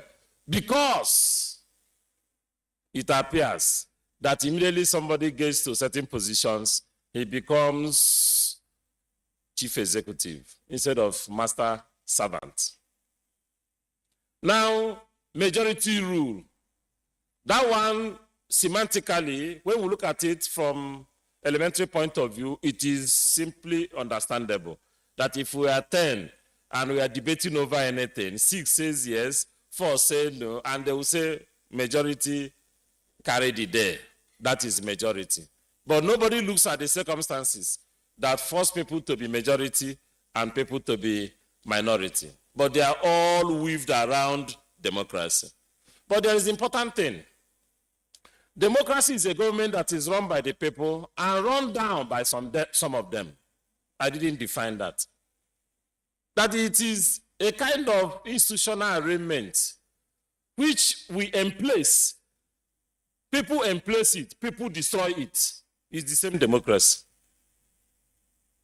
Which means in most climes in Africa, you can begin to see democracy as what people that are benefiting say it is.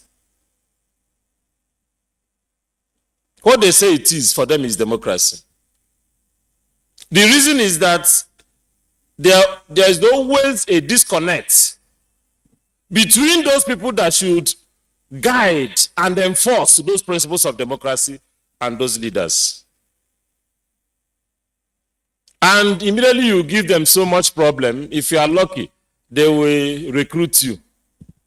as either Minister for Information or government spokesperson, instantly you become a different person. The same personality professing something immediately will turn 360 degrees and start saying a different thing. And the person will have children. And they will come back, children will still be seeing the person, knowing that he's abnormal. And they will still be calling him father. Which equally amplifies the fact that there are elements of madness in every man or woman. Because the person automatically will move outside the frame of normal thinking into abnormality. And what the person might be getting or gaining might be the type of vehicle he never entered before, and driver opening door and closing door. He will come out and you ask him a question, he will forget what he said yesterday and begin to talk about a different thing. And it is dominant in most climes because it appears that we'll have all of us in one degree or the other suffer from momentary insanity. Because how do you lose focus? Because of position. And when it is time for you to get up from the position, you turn again and face the masses and say, I'm with you. And the masses will say, come, you are now with us. Something is wrong with even the masses and the leaders. Something is wrong. So the critical point is democracy is a government that is run by the people and run down by some people. Now, the word democracy, I've talked about the Greek origin. When I read my political thoughts, there was something basic that would not leave my mind. Because citizen referred in old Greek city-state referred to people with property, wives, slaves considered as part of the property. In the morning, the wives and slaves will move down the valley to go and farm. The citizens will stay in small gathering, discussing. They say the content of that thing they were discussing then was classified as the politics, affairs of the state. So when they come back and prepare your meal, they will come and call the citizen, come and eat, we are back. You may call one citizen and say, let's go to my house and share my lunch or dinner. So when they will be sharing it, we were told from the literature that those people that were not citizens, wives, slaves, will be eavesdropping. And what they will be hearing will now make them virtuous because they were listening to virtuous people classified as citizens, which was another way of rationalizing domination. So you'll be happy where you stay because it is ordained by the Almighty. But why I love theirs was that they were smaller in number and they had direct contact with one another. And they were able to speak out the truth that you don't follow. In some climes in Africa, they will tell you, we all follow, but you know follow. So they were honest with themselves and the system. So having said that, I try to look at how we can easily summarize some of these conceptualizations through that, what it entails, representative government that protects fundamental human rights, checks on government, impartial administration, participatory engagement. Remember that all these things, I didn't write them. It's just English language. All these things are English language. Yeah, we're going to have clean elections. You can see the clean elections there. You can see the inclusive suffrage, free political parties. Parties will be free to just do what they were doing, as we are seeing in so many climes. Whether you finish this election, you go and collect from another person and say, go, it's free election. Now, there will be elected government or selected government. There will be access to justice and access to no justice. There will be civil liberties and no liberty. There will be social rights and equality all round and all round. Media, they are free. Nobody is disturbing them. They are not caging them. They say free press, freedom of expression. But there's something I want us to equally note. When we talk about some of these variables as defining indices of democracy, there is one point that is always stirring us. Democracy, when we talk about freedom, does not mean that you can get up and say anything. That is not democracy. Democracy does not mean that I, as a political scientist, will get up and start going to clinics to carry out surgical operation because I'm a professor. Democracy does not mean that on issues that doesn't concern policy, on other fields outside political science, that I have enormous competence there. Democracy does not mean freedom, that I can go anywhere. If we start by freedom of movement, why don't you go to Aso Rock? Since we have freedom of movement. Since we have freedom of movement, why don't you fly? Fly to any part of the world. Globalization emphasizes one critical point. Freedom, openness, free movement of goods, capital, innovations, investments, and equally human beings. Or you go to America.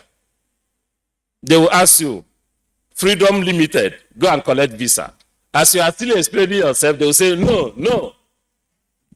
That is freedom. Now, another freedom, you are poor, struggling to live. And they said, we have insecurity along the highways, along even all places. You say, okay, why don't we try, let me fly. They can't catch me up now. Flying now, is anybody holding you? Is it not when you eat, you can save money to fly? And every day the price is now going up. Going up. And that is freedom, for you to know that you can never have absolute freedom. Even where all of us are stressing to go, I don't think there will be absolute freedom because somebody is in charge there. And some people are there before you die and get there.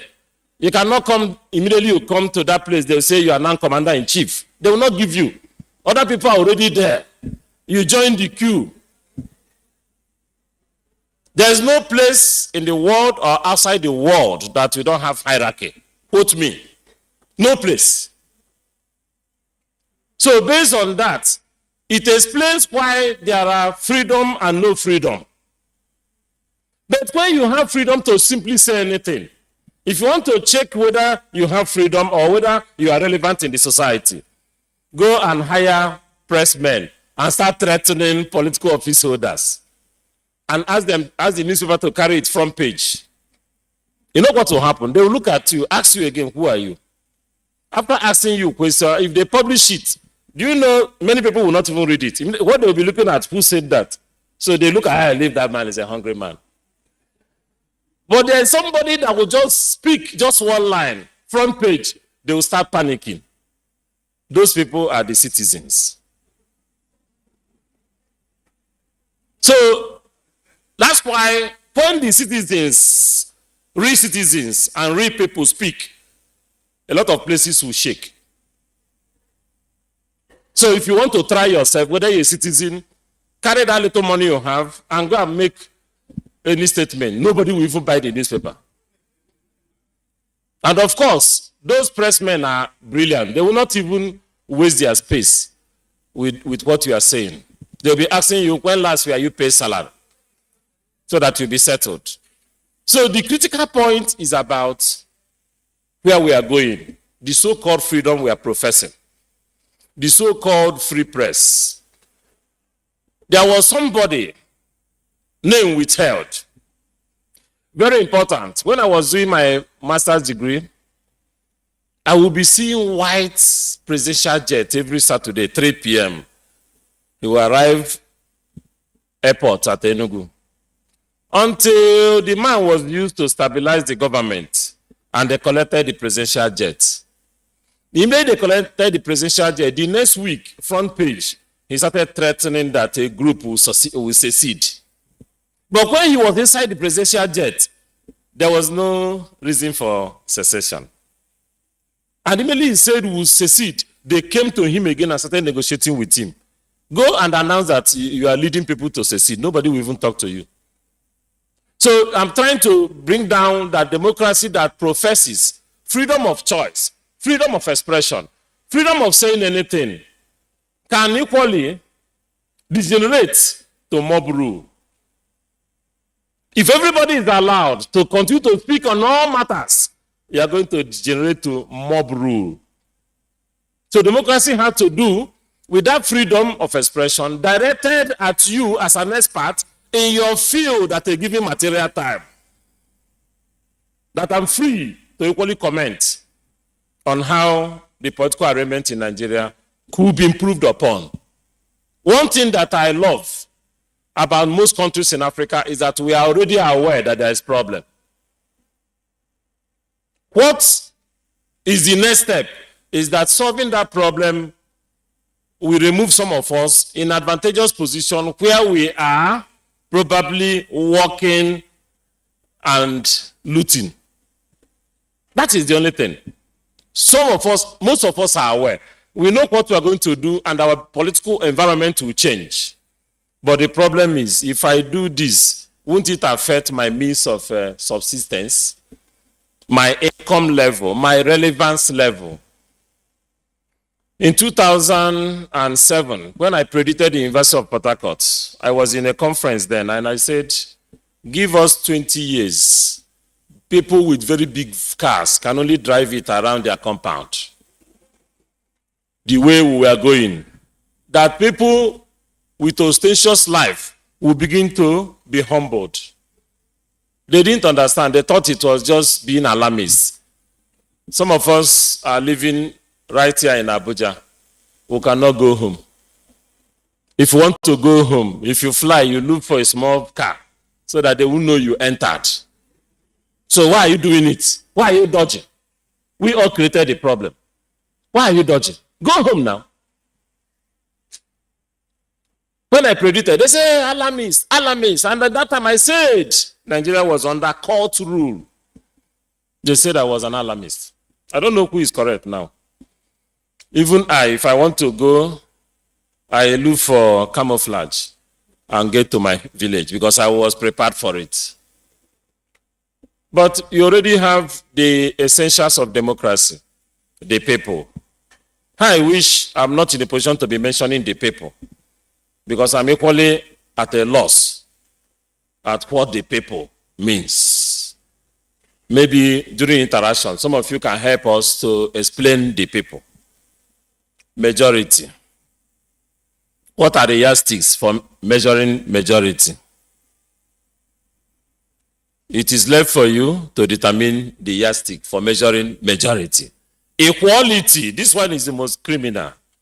We are stating something about democracy, something that cannot be practicable. There can never be equality anywhere, even from family level. You can never have even all your children equally benefiting at any given time. Political parties, yes, we have approximate political parties in Africa, but not real political parties. More of political movements than political parties.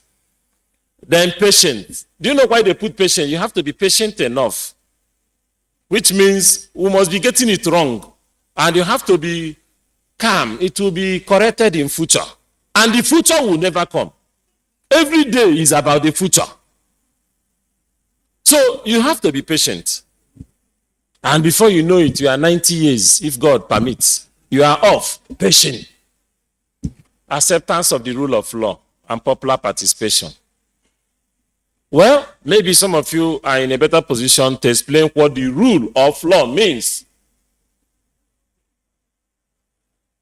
Because my conception about rule of law is actually rule by the strong and mighty. I had wanted to purchase form for presidential election, but it was wishful thinking. I know most of you wanted to purchase form, and you didn't purchase the form. Some people that purchased form, when they were told that they will lose their ministerial position, what happened? Somebody said, I have consulted my people, who they said I should not run again.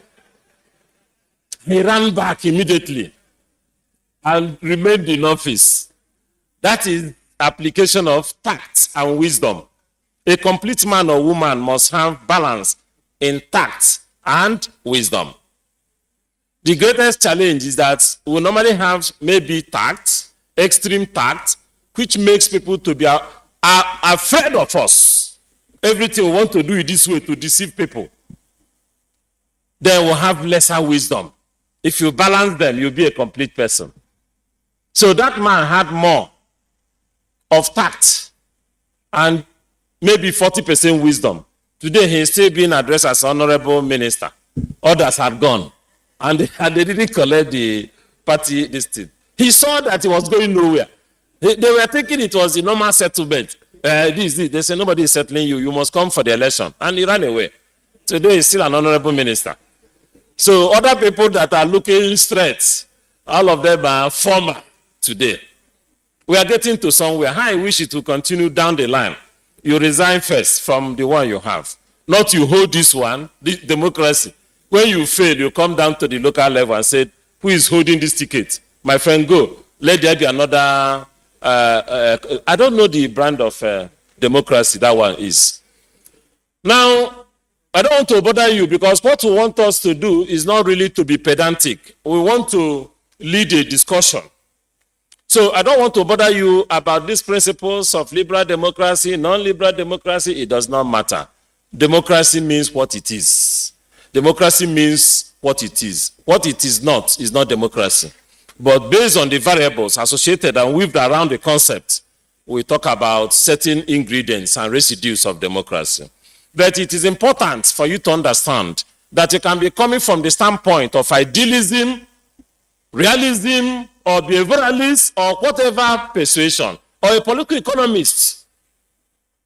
But the critical point about democracy is that it becomes an institutional arrangement for managing a group of people in a polity on agreed and shared values. And you can have agreed and shared values when we begin to talk about cultural secularization. And when you talk about that cultural secularization, you are talking about the tolerance among the diversity that bind together to agree and disagree to agree. It is only at that level that you begin to sieve out the basic ingredients, whether it is the type of liberal democracy projected under the fulcrum of globalization, or you are talking about homemade and homegrown or autochthonous democracy. But my thesis from all the discussions I tried to weave there is that when you have what you call democracy that abstracts from the local realities, values, and norms of the people, you can at best continue to manage your polity, but you will never have a polity. You'll be managing your polity, but you never have a polity. So let's not bother about liberal or no liberal. But when you talk about liberal, it's just about being individualistic, competitive, human rights. That one may be a discussion that can take another 1 hour. But you see, these elements we talked about before, welfareists, whether it is government of the people or for the people, whether it gives people authority to vote and change government, or whether you are really voting for the sake of voting without selection, without election. You know the class you are. But beneath all crises, major crises we have in Africa, is the issue of regime change and fate of minorities. So I said it gives an importance to the education of man. If man is not projected with the values and norms of democracy, you cannot get that man to implement the values of democracy. So people feel a sense of self-help, security, and responsibility because it gives you the capacity to think out. Democracy is supposed to give every man, women, forgive me, when I use man, I'm talking generally. Every man, or let me put woman, and every woman, the opportunity to develop your internal capacities for dealing with your problems. That is democracy. Any democracy that stifles internal ingenuity in man is not democracy. Democracy is supposed to allow you the expansion for self-discovery, self-expansion, and innovation in you. Anything they call democracy that will not allow you to project whom you are is not democracy. That is the take home. We looked at the types, look at the direct, but you know what we are doing in all climes in Africa is indirect democracy based on the population. We are not talking about direct again. But the only thing that will help us is an extension of that direct in the choice of people that represent us. My thesis is that Nigeria will never move forward, Africa will never move forward if we don't allow that diversity to play out. Let me give you one example. When I was coming, I used Ibom Air. And a distinguished Nigerian that was beside me told me something. He said, look at the problem. He didn't know it was helping me in the paper I was about to play. He said, have you seen what I've observed in this egg? I said, what? He said, the service was near perfect. He said he had gone to Akwa Ibom and he nearly didn't come back to meet his families because of the service he was giving, the hospitality. I said, yes, Akwa Ibom is home of hospitality. He said, look at the thing reflecting in their service in the aircraft. As you're about to land, if it is this place, they will speak 3 languages. If it is Lagos, Yoruba, Pidgin, and Akwa Ibom again. I said it's second to none. So if we have a country like our own that harvests this diversity and have service industries and get more of the people from there to manage it, it will succeed and generate not only income but employment. But how can somebody from Akwa Ibom come now and be director general? It's not good now. It's not fair. It's not how it is done. In America with diversity, when it comes to pugilism, they look for the blacks with the strength. When it comes to thinking and other things, they look for people that are, that's why they remain great. Even when they predicted that there will be rise and fall of great empires, and they nearly, after 9/11, they immediately reprocessed themselves, started again, even though they have not totally come back to the full thing we know about them, but at least they were able to survive because they harvest and apply that diversity in their developmental efforts. Because whether you like it or not, if you have petition writers, people from particular place that are good in petition writing, they should be writing petitions at the United Nations for us. It's the diversity. If you have people that can come into this room and discover that there are money flying about here and you don't see it, bring them to get it for the country. But if you don't harvest what you have, it means we are just waiting for the day they will call us to the heavenly body. So, but we looked at this and saw whether matter is decided on the basis of opinion of the citizens or not. We will now say popular. But we are having welfareists.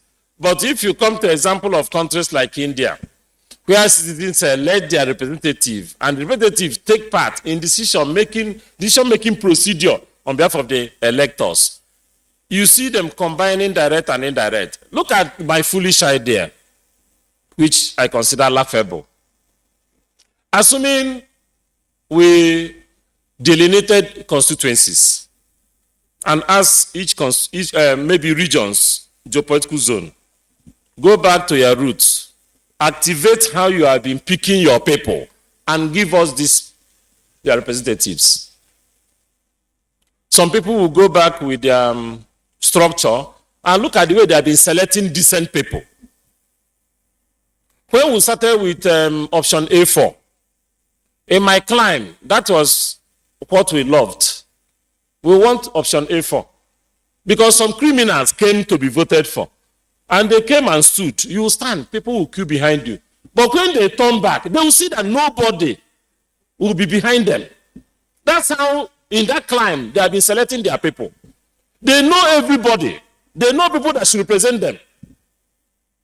You go to another climb. Select. We just want these 5 for Senate. These 5 for this. That's all. Leave them. Leave our neck to rest. And they will have their internal arrangement, starting from the clan.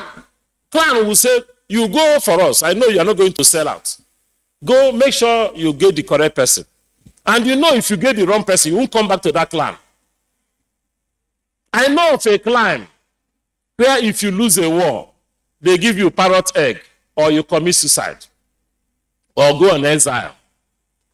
It made them to be a kind of responsible and responsive to the society. Now we brought in one cap fits all. It is the INEC for Nigeria. The same platform, this is the constituency, bring person. And it became highest bidder that will buy off. When it gets to that point, they will pay. That's why you see circulation of the same people changing their clothes, changing their names. If you finish as governor, you already know you are going to Senate. Going there to do what? You know that if they don't give you, you must collect it. That is not democracy. It's dictatorship. It's autocrat. It's fascist. So what I'm saying is that when I gave a 3 ties, I said, when I was presenting my inaugural lecture, remember I said, different people, same market, and glorification of poverty. I said it is a deliberate design by several leadership in Africa to inflict poverty so that people will remain subservient to their dictatorship. Deliberate policy. Release people to bring out their energies and innovation and recreate their various environments, and things will change. Just like I know, I'm not from Anambra, but I know that those of us from Anambra will agree with me that they want recognition.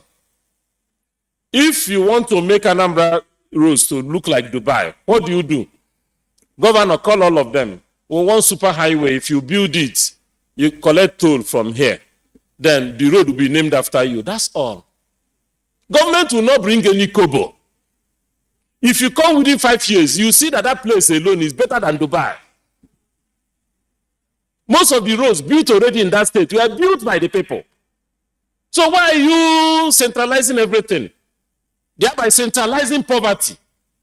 Centralizing. Allow the people, that is democracy, to explore your ingenuity. And use that, release that ingenuity for societal development. Name the road after them. Is it too much of a price? If it is super highway that is over maybe 50 kilometers, super highway, tell the person you can collect toll. They prefer build, operate, and transfer. You don't just weave everybody on the same thing that will not function. Dysfunctionality everywhere. I know that if you say it is now a national project, that some people will go beyond their state to say, can I take Abuja to Lokoja? And it will be 8 lanes. You tell them, it will be named after you. That's all that side wants. And there are so many individuals from that state that can pay salaries of Nigerian workers without knowing that they are paying. Harvest them. Don't stifle their business. That is not the job of democracy. So the critical point is whether you are talking of direct, indirect, or whatever you think you are doing. It is not necessary. But the basic features, you have seen them around. So if you talk about some of these features, popular representation. You see, maybe concept overstretching. When we do concept overstretching, you talk about majoritarian, you talk about popular. What is popular? Talk about political participation. Well, we are all participating because voting or no voting is equal to voting. Yes. Whether you voted or not, you have participated. The participation level is that probably that your single vote with the likes, your likes, would have changed the course of things. So whoever imagines in your no voting is legitimate. That is the clear point of discussing democracy. Which means if it is popular rule or popular thing, get people engineered to participate. Get people motivated to participate. Political apathy started taking root when people knew that they were voting without making choice. They were voting without making choice. You saw what happened in the most recent election where people rose up and said, you are not living here. The law says you must transmit the result from here. The person was busy carrying the result inside the vehicle. But in any case, what happens to the person? Nothing. He was not punished, but they forced him to transmit from there. And that is what will likely be happening. So popular participation might be popular uprising participation. Once you get it wrong, you have popular uprising participation. So, peaceful change of government.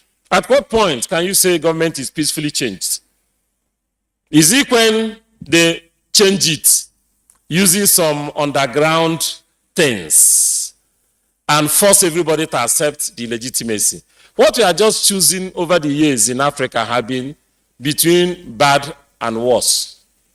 So when we see them, we just say, okay, this one appears, we can manage this one for the next this. So it is not really between good and the bad. It is between bad and the worst. If you want to add another one, ugly. Across Africa. Because check, I'm happy my friend from Rwanda is here. Check the revolution in Rwanda. It took a man to do the correct thing. Try and visit Rwanda and come back with good examples. Which means, which means it is very possible for technocrats with passion and commitment to change the course of events in Africa. But the one I want you to disagree is that in most climes in Africa, the crisis and problem of democracy has to do with bringing in democracy prematurely. If there's any country that had developed at the level we are today that adopted democracy, I want to know. You will normally see French Revolution. You saw equally in US what happened. You go to UK, Britain, you will be seeing the turbulence. At a point when they are at a cruising level, they will bring in the indices as a basis to protect their landing space. But the colonial factor that came immediately came and imposed something that truncated our way of living in Africa and imposed foreign cultures. That's why even if I don't wear suits to come here, some of you will be saying, didn't he know he is coming to present paper? Let him go and dress properly. I wanted to obey you people to wear it, even if there is heat. But when you get to their climb during summer, you see them all wearing even naked. They'll be naked walking. Even their leaders. So we now borrowed what we cannot manage. It was foisted on us and dislocated Africa. And it was deliberate.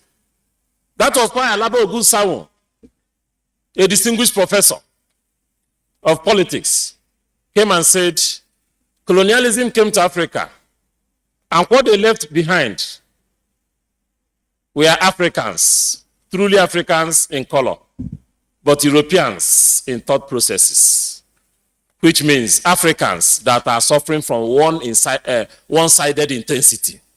They want to do this, they don't want to do this. Africans that will prefer to import toothpick. Africans that will come to my function, I give them wooden toothpick. They will prefer that imported one, rubber one. That one is better, it gives you long life. Africans that will produce shoe, and they say, no, let's go for foreign one. Africans that will travel to all parts of the world, see things, see civilization, and come back here and promote backwardness. Africans that will always be traveling with public wealth and have nothing to show for it, that they're enlightened. That's Africans. So, the critical point is the message inherent in democracy. I am not against democracy. I am against foisted democracy. I am against received democracy. Because the received democracy is now promoting dislocations in marriages. It's now forcing us to conduct election the way that we are never going to agree. It's now making even our husbands and wives to be fighting liberation wars in families about equality. You don't talk about equality, you talk about equalization. equity, it's not possible to generate equality everywhere. But you can go for equity. So that is the problem. But homegrown for Africa. So that if you go to Nairobi, you see their model. The critical point is inclusiveness. Their interpretation of inclusiveness. If you go to South Africa, you talk about inclusiveness. Well, with the statistics I gave you in the material I circulated, they're going to see a series of violence, which will never end in Africa. Because the conditions that are generating the crisis are just maturing. It has not started. Because the type of democracy they gave us was deliberately packaged to bring or create wedge between and among brothers.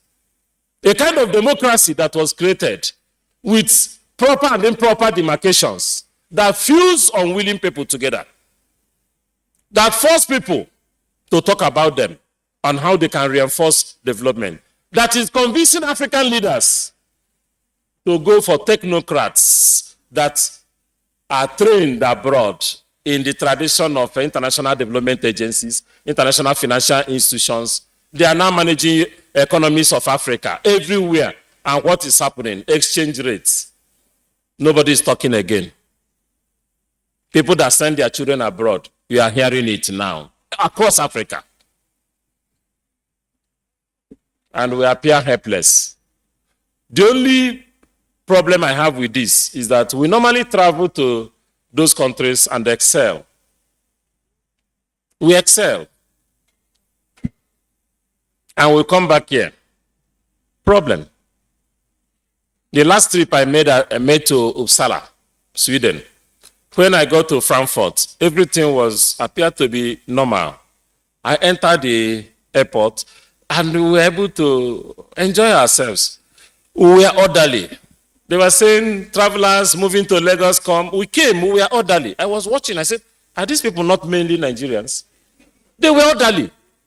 So by the time the aircraft touched ground, it was still taxiing and people were already standing, dragging their boxes. You now begin to say, is it in the atmosphere that immediately you enter the airspace, something will happen? Now come and see what happened at the airport. But we were orderly. So, and some of the white people will be with us, and they will be happy enjoying the confusion. Because that confusion is a reflection of the confusion everywhere in Africa. They will be happy because they will be called upon to train us. I was invited to UK in September. I didn't know what I was entering into. They said they were training VCs. They called us first one in June. So I said I will not go.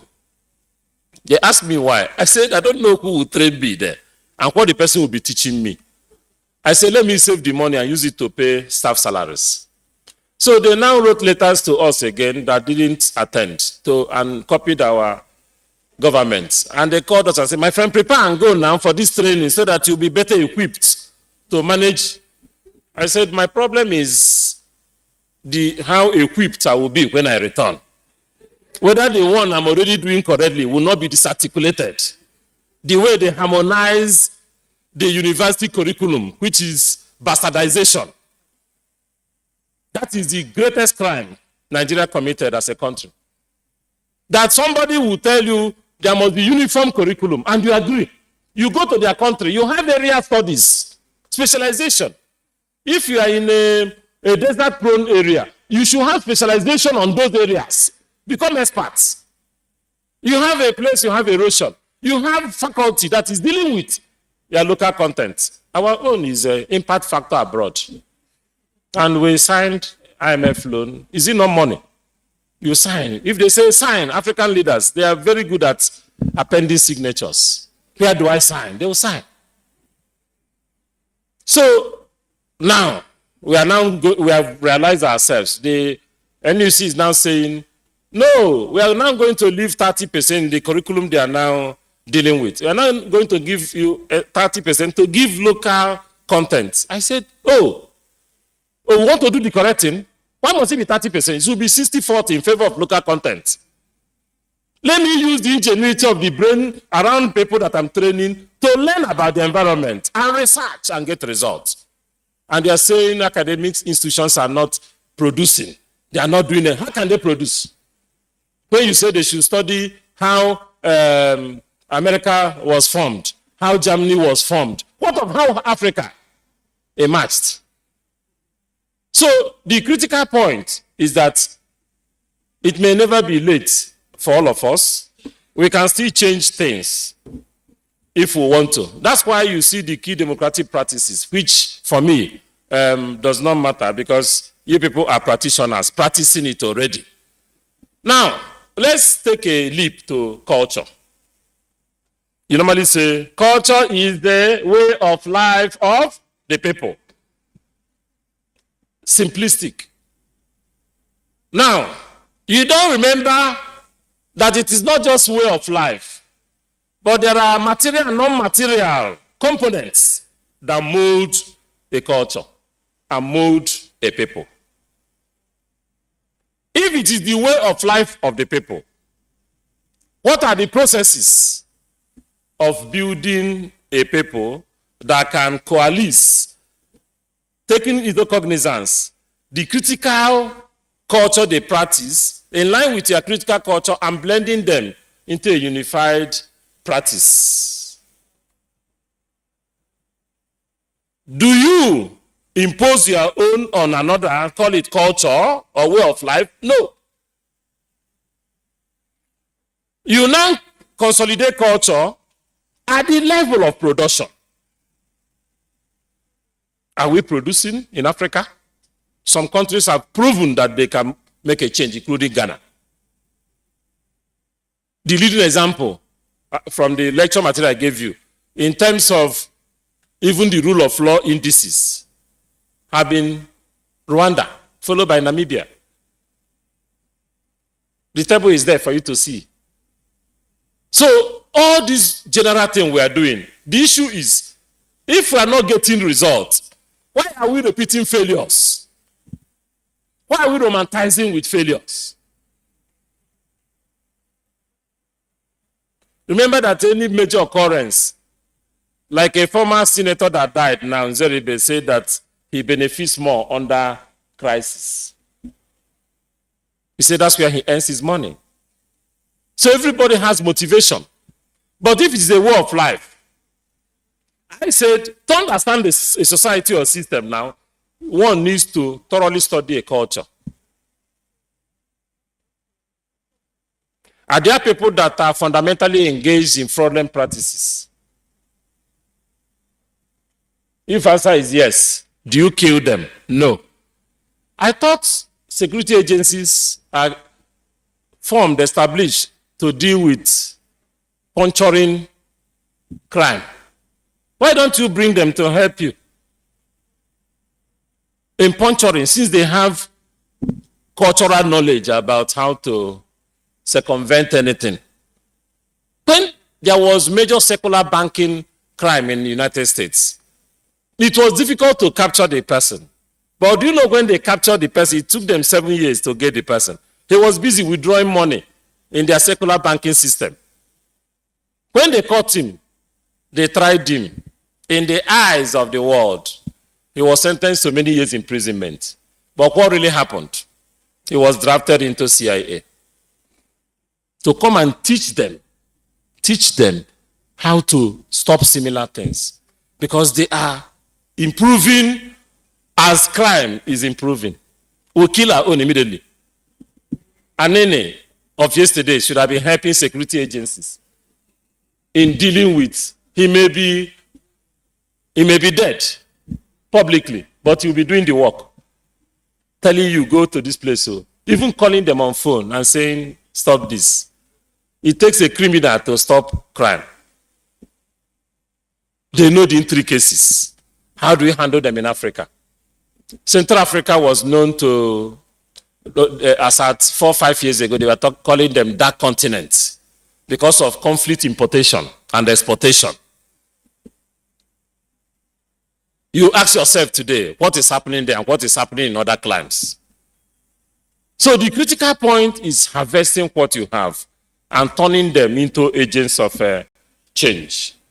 Now, you cannot talk about culture per se without reflecting it on the political culture. And then you go to people like Gabriel Hammond and Weber and what they were able to write about culture. But to say political culture describe how culture impacts politics.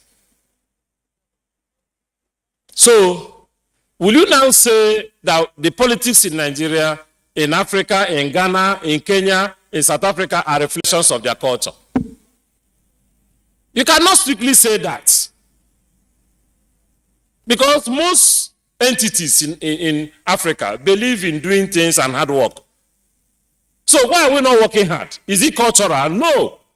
It is truncation of a movement of a people and redirection of those people towards doing and servicing what they need not service. Going by my inaugural lecture, different people, same markets, and glorification of poverty. My thesis there was that we entered one market, all of us with different lists. Some came to buy electronics, some came to buy all manners of things. And when you enter the market, they locked all of us inside that place and said, you must buy this one. This is the one you must buy. That's what international community have been doing to Nigeria, doing to Africa, doing to most developing economies. They will capture you. You take loan. They will tell you what to use the loan for. And they will bring personnel. Equally, you will pay from the same loan, thereby solving the unemployment problem in their country, using the money they lent you being the person that is a debtor to them, but helping in dealing with the unemployment issues. That's what is happening. I challenge most African countries. It is possible to harvest internal resources. Like what happened in University of Ibadan that have been trending. That a dean of medical sciences just did what he was supposed to have, or she was supposed to have done, which all of us are not doing. And said, open these discussions, let me harvest all the alumni. And they started presenting the problems of the university, of the college. After presenting, showing the pictures, one person just got up and said, you need this, you need that. Okay, I give you, how much? $1 million. They were looking for naira now. Somebody gave them $1 million. My friend had been contributing over $5,000 to Harvard, where he studied every year. And I asked him, you've been contributing $5,000 annually? He said, yes. Because here I started, never asked. Why will people ask?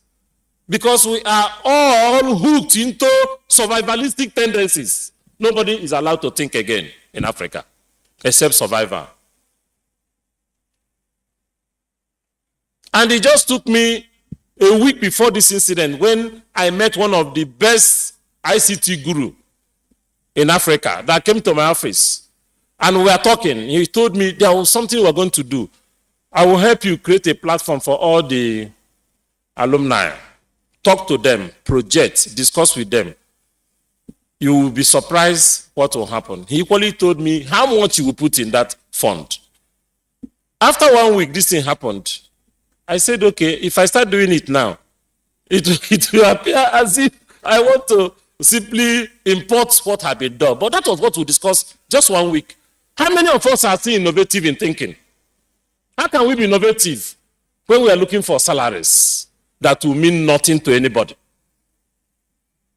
That is the problem. Now, culture makes meaning when it is at the level of political culture. That is why it becomes a set of attitudes, propensities, and dispositions. It is innate. So your perception of where you are, your environment you are. Some people are reluctant to invest in their respective polities based on frustration. So we looked at those classifications of political culture, but you can look at them from parochial to subject and to participants. That one, at the level of most states in Africa, they are at the level of even subject. Not most of us are not in participant at all. Now, we did further classification. These are basic civilizations. Now, when you move into Western civilization, they have content, well packaged. Go down. Which one is African civilization? The crusaders of African civilization, most of them are dead. When we are hearing about Senghor, negritude, Pan-Africanism, have you heard anything meaningful from the voices of leaders today? Which means ideologically bereft of ideas. Ideology as a system of ideas that are highly and clearly articulated must form the basis for understanding and changing society. How many of them can give coherent idea about how to change where we are? Only very few African leaders today. So go home and reflect on what is African civilization and what meaning does it make to you. We looked at political culture and democracy. Now, if you look at Ammon, he said the pattern of orientation. You cannot have orientation without having ingrained values. So belief system, the sentiment, underlying sentiment. And the worst is the perception. When you think within you, convinced, rightly or wrongly, that I'm not wanted, even if I do this, it won't be appreciated. You see yourself reclining to your shell. You see the productivity instinct and the innovative instinct in you dying down. Just like if your child is always looking for something to do and they are saying, don't do this. We are trying to deflame the fire.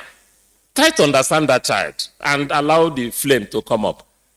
When my first daughter came to me and said, I want to read a course. I don't know whether you agree. He went to my wife and said, go and beg daddy. I want to read a particular course he will not like. I said, come, let me hear. The very day she came to tell me, the godmother came to my house.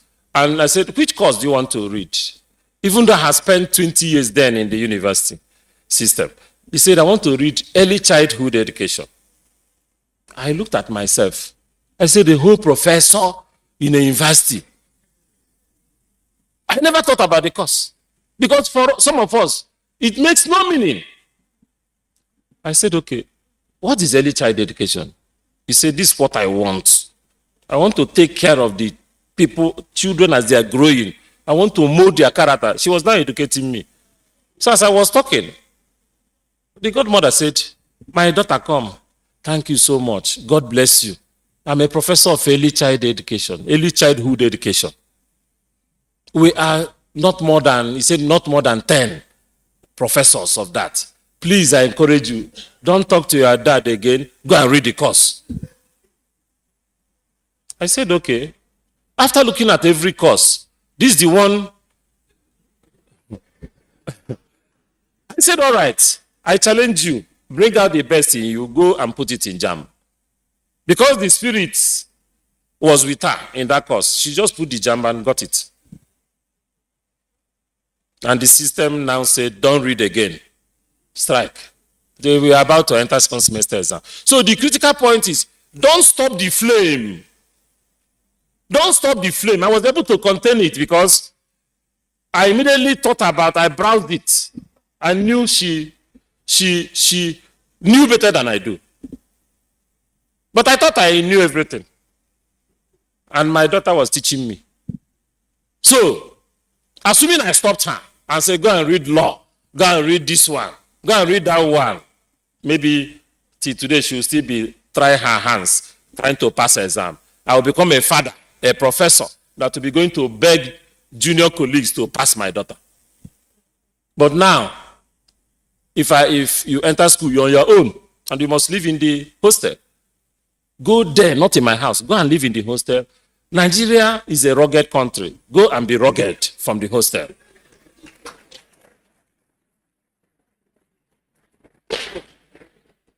So, I'm talking about sentiment. The greatest crisis we have that is dividing us in Africa had to do with sentiments. How do we control the sentiment that is negative? Sentiment that is bringing centrifugal tendencies rather than centripetal tendencies. The critical point is about centrifugal. When you are getting tired, you tell me I will end. Once you get tired, I know. Are you giving me how many minutes again? Okay, I should go on. So anybody that is sleeping is a part of problem of Nigeria, problem of Africa. If you are sleeping, any country you come from and you are sleeping, you are a problem of that country. Just manage to tolerate me. Very soon, I will go. Very, very soon.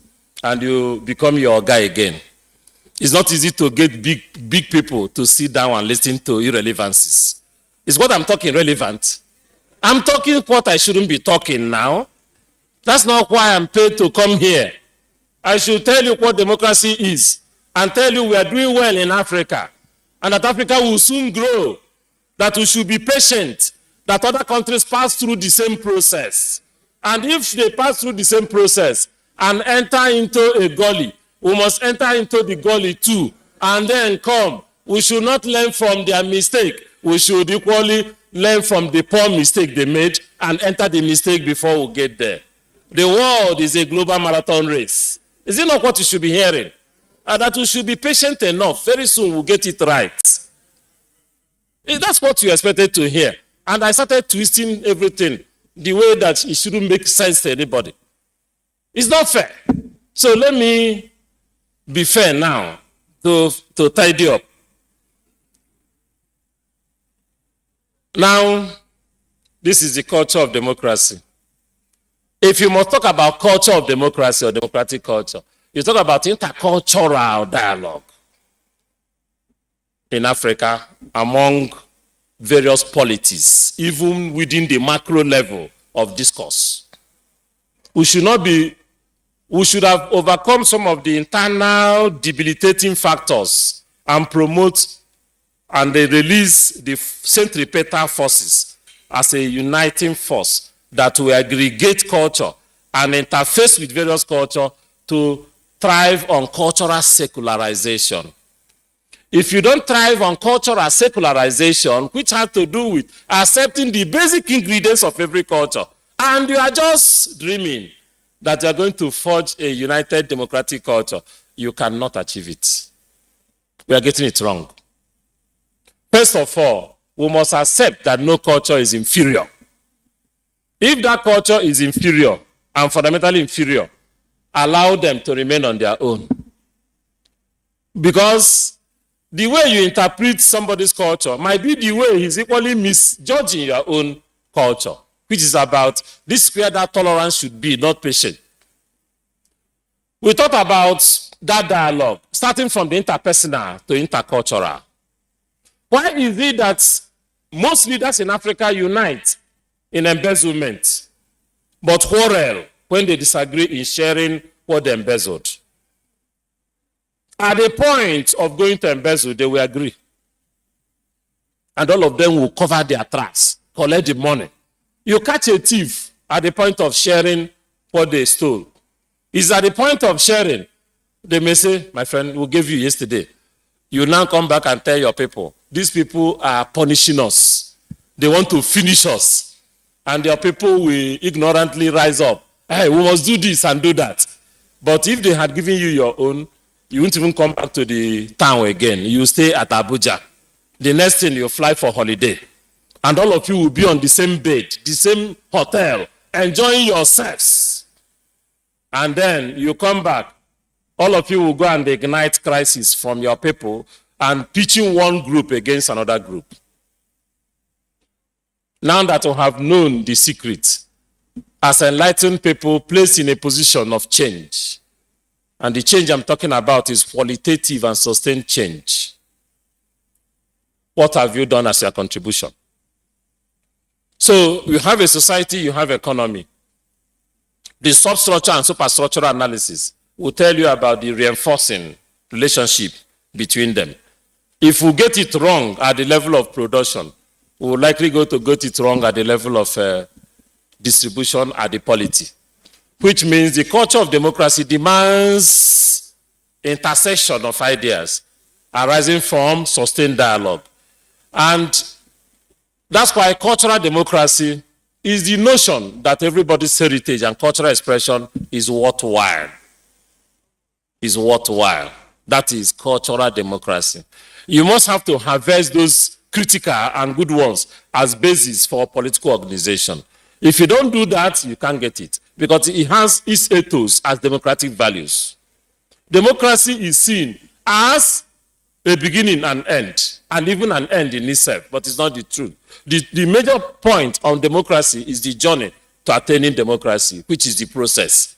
Process is more natural than the end, because if the process is decapitulated, you are going to get a deformed end.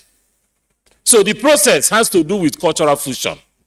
The cultural fusion should form the basis for building a democratic culture that will now emplace the political governance. If you get it wrong, you keep on getting it wrong. So we'll try to analyze political culture. I wouldn't know, my course participant, whether you have time to read the material I sent to you. Yes, we'll try to analyze the political culture, look at the relationship between democracy and culture as a long-standing interactive process. And then we'll look at democratic culture as the desire and ability of individuals in a population to participate actively, individually, and together to the government of public affairs affecting them. So the aspect of the culture there is a reflection of acceptance that we have distinct orientations. How do we aggregate orientations? How do we reduce some of the practices that will undermine centripetal tendencies and promote centrifugal forces? That is the democratic culture. Which means, since it is attitudinal, we must be conscious of the end product, that is the orientation arising from the sentiments generated from such reflective action. So, having said this, let me move towards the gains. Assuming we're able to forge strong democratic culture, it means that we are going to forge strong political entities across Africa, where democracy will perform the job originally designed. Like freedom of choice of political leaders, like making it possible for a better system of accountability. Remember, the type of democratic culture you have will define the type of conception of accountability. If it is parochial, your accountability will mean accountability to your people. If it is broad-minded, it means accountability to the generality. So forget about respect for human dignity and all that, equality before the law. That one is still at the level of pontification. But when you check the cost, for example, if you forge democratic culture, that debate that started with trying to look at democracy and development will not ignite again. If you have strong democratic culture, the debate that started in the 80s on whether democracy will fast-track development or otherwise will not arise again. People will see it factually. Because then the argument was, can democracy instigate development? That was the general, and we talked about development trade-off. And I remember that my argument then was that deploying democracy at a takeoff stage will undermine development. At a takeoff stage, as preparatory level for social coalescence, and they're talking about democracy, that will undermine and stifle development. My argument then was that using the general thing we see across our climes as an example, you want to construct road for your people as an individual or government or state or local or municipal. So immediately you draw the line where you do it, some people will take you to court and say, no, You cannot do it. And before they will finish the case in court, you lose interest in the project. You want to build something that will benefit them in the long run. They will now use the so-called freedom of action to stop you. Then, if you are a benevolent despot, okay, if you are a benevolent despot, you say, let there be road, and there will be road. Let there be flyover, and there will be flyover. Let nobody sail, and they will say the person will face the music immediately, whether it's your son or not. Let there be this, and it will be done. At the level of getting the basic facilities and infrastructure, you drag in democracy to come and protect property rights, protect every human being to now strive. By then, it's on takeoff. You have passed the takeoff. You're already at the cruising level. Most developing states did that. Our own was not even that. We were still at the takeoff.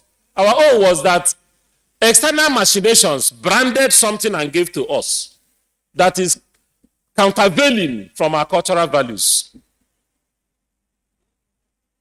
In my own climb then, decisions were taken by heads, legitimate heads that are respected, clan heads. And after taking decision, if you flaunt it, you go. How were they killing the criminals then? If somebody stole against the values of the society, they will catch the person. Ask somebody from that family to be the first to hit. You hit, they will bury the person. So that was why there was relatively minimal crime. As you committed the crime, you knew the consequences and it must come. Nobody will protect you. I remember even early 70s, when I came back one day from primary school, and they were trying people in the village like this, and the clan heads were seated. They are still doing it today. And immediately the case came, I saw some elders, the same thing we do now, disruptive elders. They went out, started talking. If we continue this case, they will embarrass us. If we continue this case, they embarrass us. The case is against us. I was there hearing them. So they came back and sat down. So when they now said, you that committed this act, come and swear, because their own is not, did you or did they bring this or that? No, they'll bring offer. You say you didn't commit it, but you swear. The person, the way they practice simulation, walk straight to hold the offer. They knew the consequences of touching the offer. So immediately they moved straight to touch it. His uncle got up and said, don't touch that. Who asked you to even touch it? Is it the same man that the forefathers stole fowl? Is it the same man the son was caught sometime? What they were doing was to create a situation of confusion. The boy just stood there, didn't touch it, and all the elders started quarreling and the meeting ended. So in the evening, I saw the people gathering around our compound then. The elders brought keg of palm wine and they were jubilating how they scuttled the judgment. So we still have those disruptive elders. It's just that there are now many in politics across Africa. But that was the safest, quickest way of administering justice. Okay, you didn't commit it. You didn't say you committed it. You equally swear that you saw. You swear that you didn't commit. And people will dismiss. 4 days after, people will come for burial. So because they already know the immediate results, we had relative peace. That was when you normally saw strangers say, I stopped traveling, come and sleep in my house. That was the society we lost. And we have lost it across Africa. For our friends from South Africa, look at what is happening, xenophobic attacks. Brothers do not know brothers again. In many countries it's happening. It's not only limited to anywhere. So we've looked at all those issues. Since I've been given some time, a little time, I thought about the human cost. And I listed a number of physical costs, pains, the cost of building democratic culture. It's not easy because it comes with a lot of challenges. In building this democratic culture received, it leads to wholesale repudiation of our state of being. And the repudiation of our state of being has now made us not to be creative again and not to be our brother's keepers again. Because the democratic culture that we are receiving, sometimes, most of the time, it antitheses with our cultural values of brotherhood. Because it is emphasizing extreme individualism, emphasizing extreme capitalism and survival. And the principle of reciprocity that used to pervade in our climes are already dissipating. And we are now talking about calculating all our actions based on our currency, how much we're able to make. But we have forgotten that medium of exchange was equally something like vegetable, as little as vegetable. When somebody will pluck corn, millet, in the evening you give to the child and say, go and give to this family. The family will say, take this tuber of yam to these people. These economic trees now are now, you know what it means. You can't go again before you enter somebody's compound. You just pluck one. You don't try it again. They will tell you the cost of each one you touch. So where is the brotherhood? So we started seeing ourselves decapitulated. So immediately we started seeing ourselves by imbibing competition, everything money. That is why most of you are widely traveled. You normally say we don't have free lunch. Those white people will tell you we don't have free lunch. But in our own climb in Africa, we used to have free lunch. That one is gone. Your brother, you normally say, come and take this piece of land. How can you go and buy land? It's how much will you buy? Give me a road. You now multiply the amount by even more than the amount the person used to buy. It has decimated certain values, in Africa. Then you talk about human costs. And I have something here quickly. When you people move to that, your human costs, go back again, look at that, your page 8 to 9. You see where I gave that statistics, which is very important. I said the last 2 decades have witnessed eruption and intensification in protests across Africa. And I recorded something from statistics by figure 1 you have there, that a total of 86,486 riots and protests were recorded across the continent between 1997 and 2021.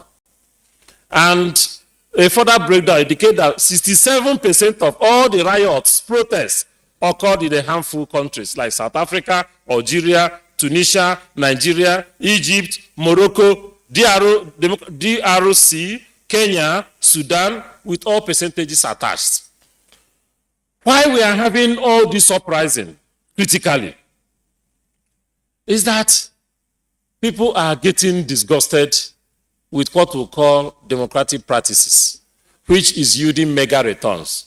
But we have already started keying into the received democratic culture, because within the same period, 1999 to 2017, 187 presidential and prime ministerial elections were held, meaning that we've started going towards where they say we should be. But the aftermath of that is what we are now seeing, because 170 parliamentary elections were held within the same period, meaning that we've already keyed into what they say we should key in. But the cause fundamentally is all these disaggregations. And again, I equally gave some data from which I got arising from violence and civil disobedience. I mentioned specific countries where they occurred using the statistics. And we had to key into the received democratic culture. We now started having basic costs of public expenditure moving into investments in election. Remember that what is basically consistent in Africa now is the conduct of election. And you ask yourself why. It becomes an opportunity for people to replenish their pockets. And it becomes another opportunity for those people that say they are leaders inflicting punishment on everybody, to renew the mandate they will use in punishing people. So they will quickly move into it and call it legitimacy, legitimizing illegality. That's why if you take this amount, I know I spoke on this in South Africa 3 years ago.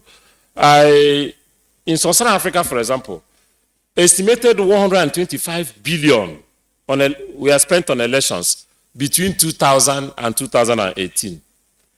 Zimbabwe and Kenya spent $270 million and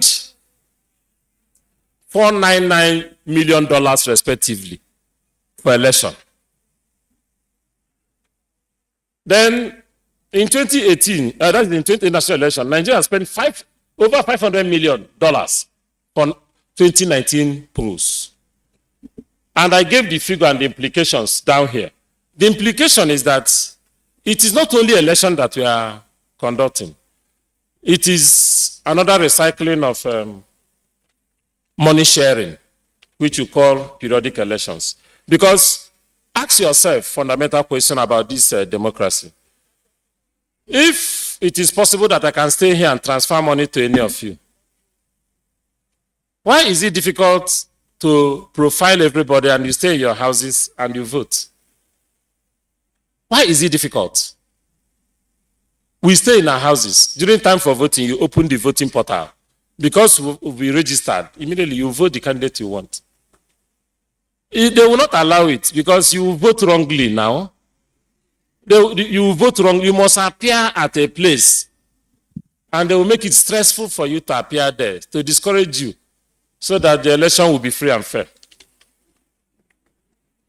Now, at the heart of the civil strife we are having, had to do with exclusion.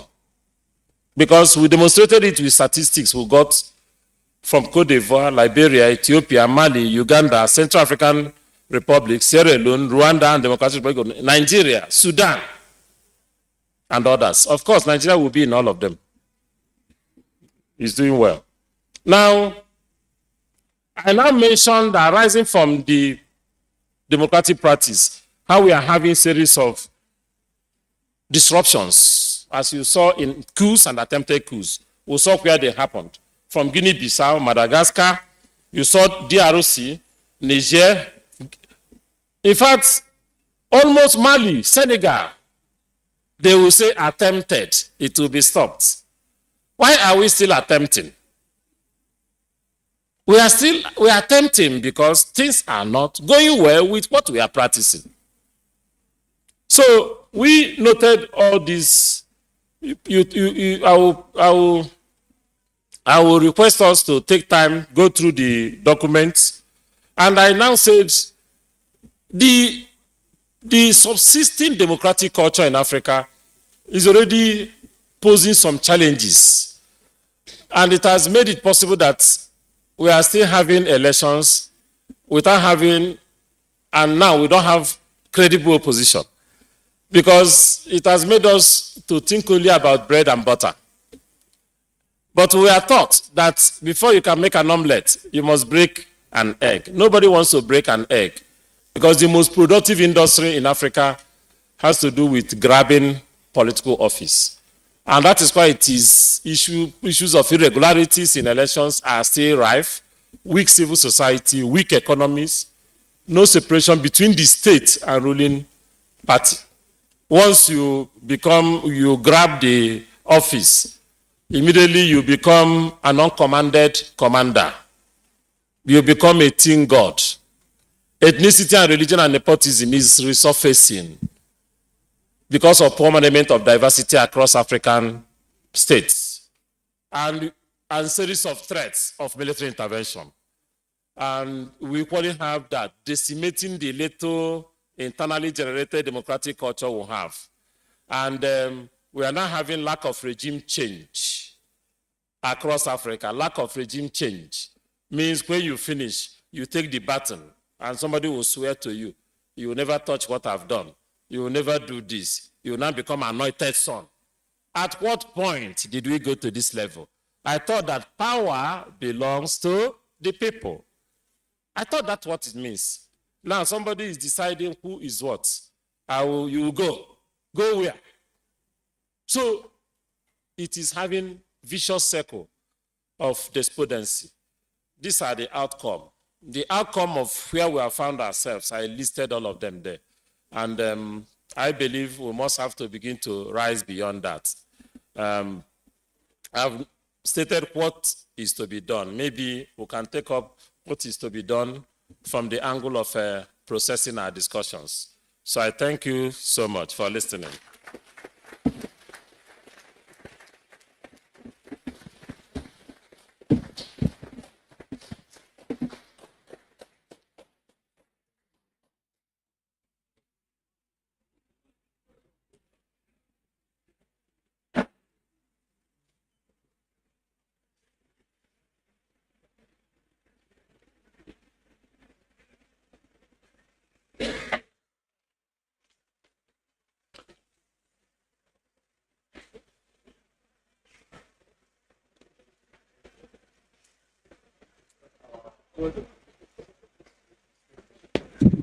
Can we please give our special guest another round of applause, please?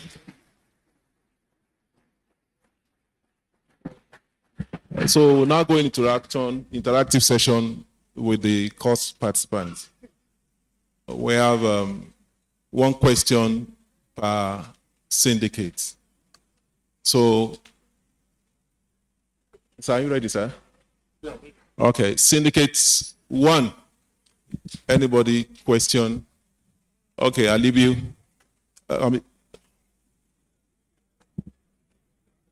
Okay, interpreter. Sorry, I didn't see him very well.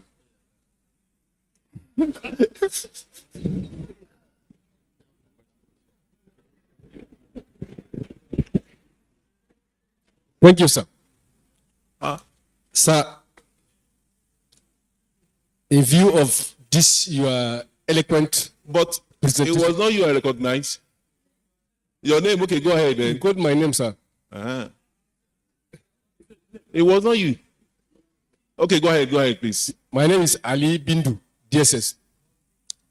Sir, in view of this eloquent presentation, is it that the leadership in Nigeria, because I'm concerned with Nigeria, not the African perspective, is it that we don't have the democratic norms has not been internalized, or is it the lack of it that is the reason why we have this political crisis? Okay. Likita. Thank you, sir. My name is Musa Likita from the DIA.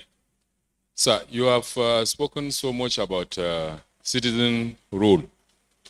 Sir, from your experience, what other things can we do that are new, that are different from the traditional things that we do, to raise citizen awareness on how best to play its role for the emergence of good leadership? Thank you very much. Syndicate 2. There any participant from Syndicate 2?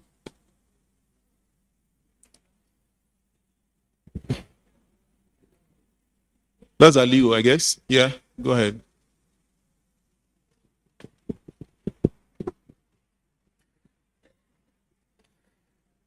Aliu Naibi, EFCC. Sir, thank you very much for the lecture, and I truly I've been enlightened. But I have problem with issue of participation in election, because I understand across Africa generally, but particularly in Nigeria, the number of people that participate in election is always less than the number of population we have, far less than most of the time, 30%, 35% within that range. I don't know whether that truly reflects the government of the people as defined by Abraham Lincoln, by the people. Because when we have 35% of people or less now electing the government that will come and govern the whole country, how do we now translate this in terms of government of the people or by the people. Thank you so much. Syndicate 3. Syndicate 3.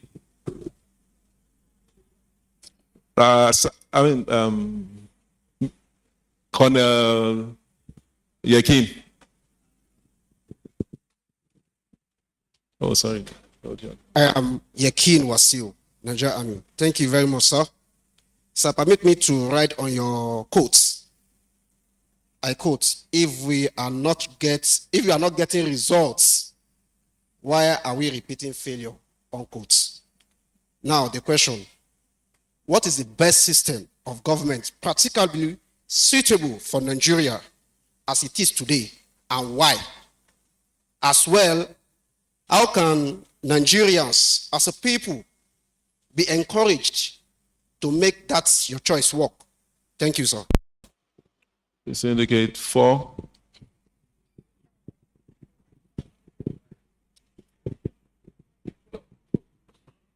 Well, okay, yeah, go ahead. Buratai.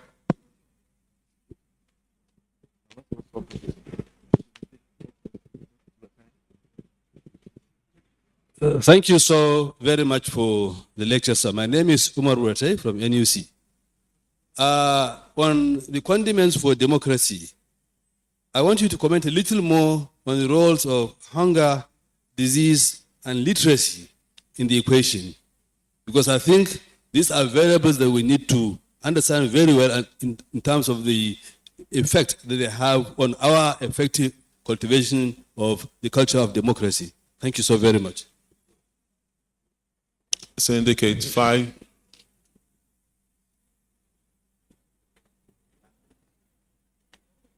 Is that Sylvester? Who am I saying? Okay, Sylvester. Good morning, sir. I am Sylvester, the one of the Nigeria Police. Sir,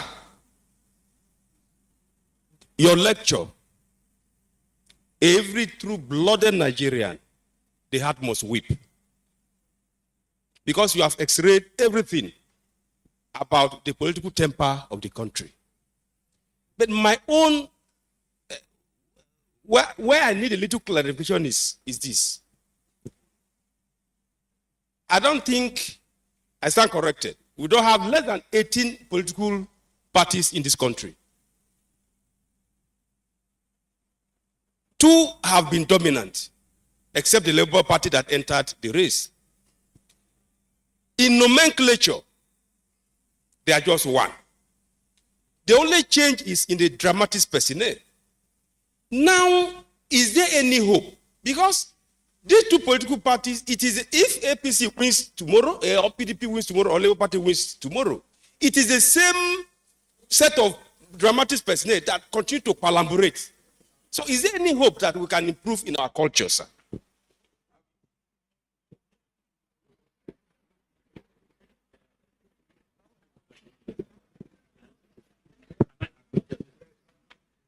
Okay, sir. I guess you can respond to the question, sir.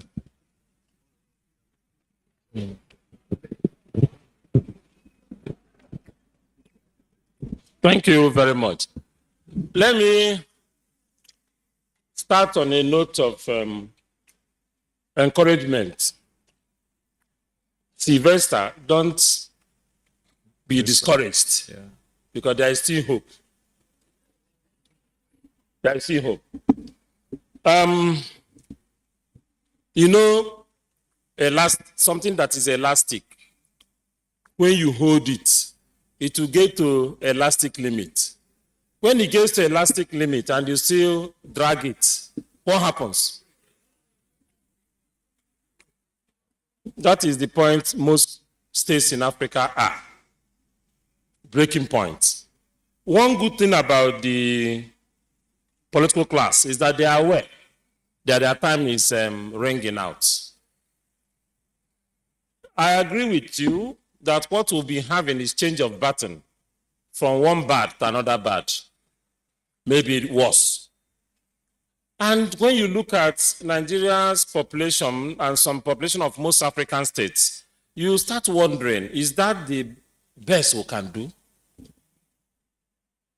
you start wondering, how did we get to where we are? The greatest challenge we have is that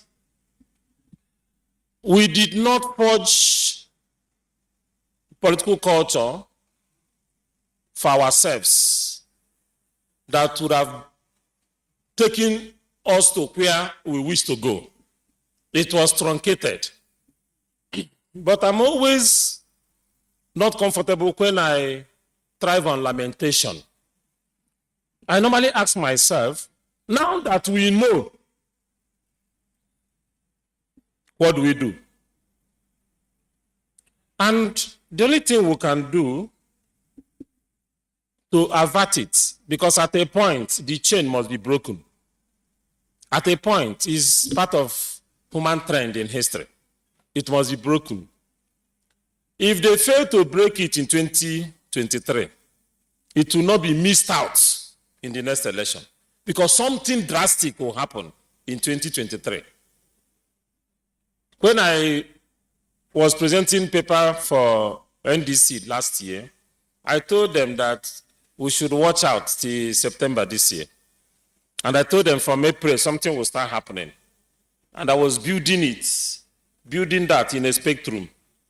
And that's what you saw mounting to a point where it appears we have lost grip.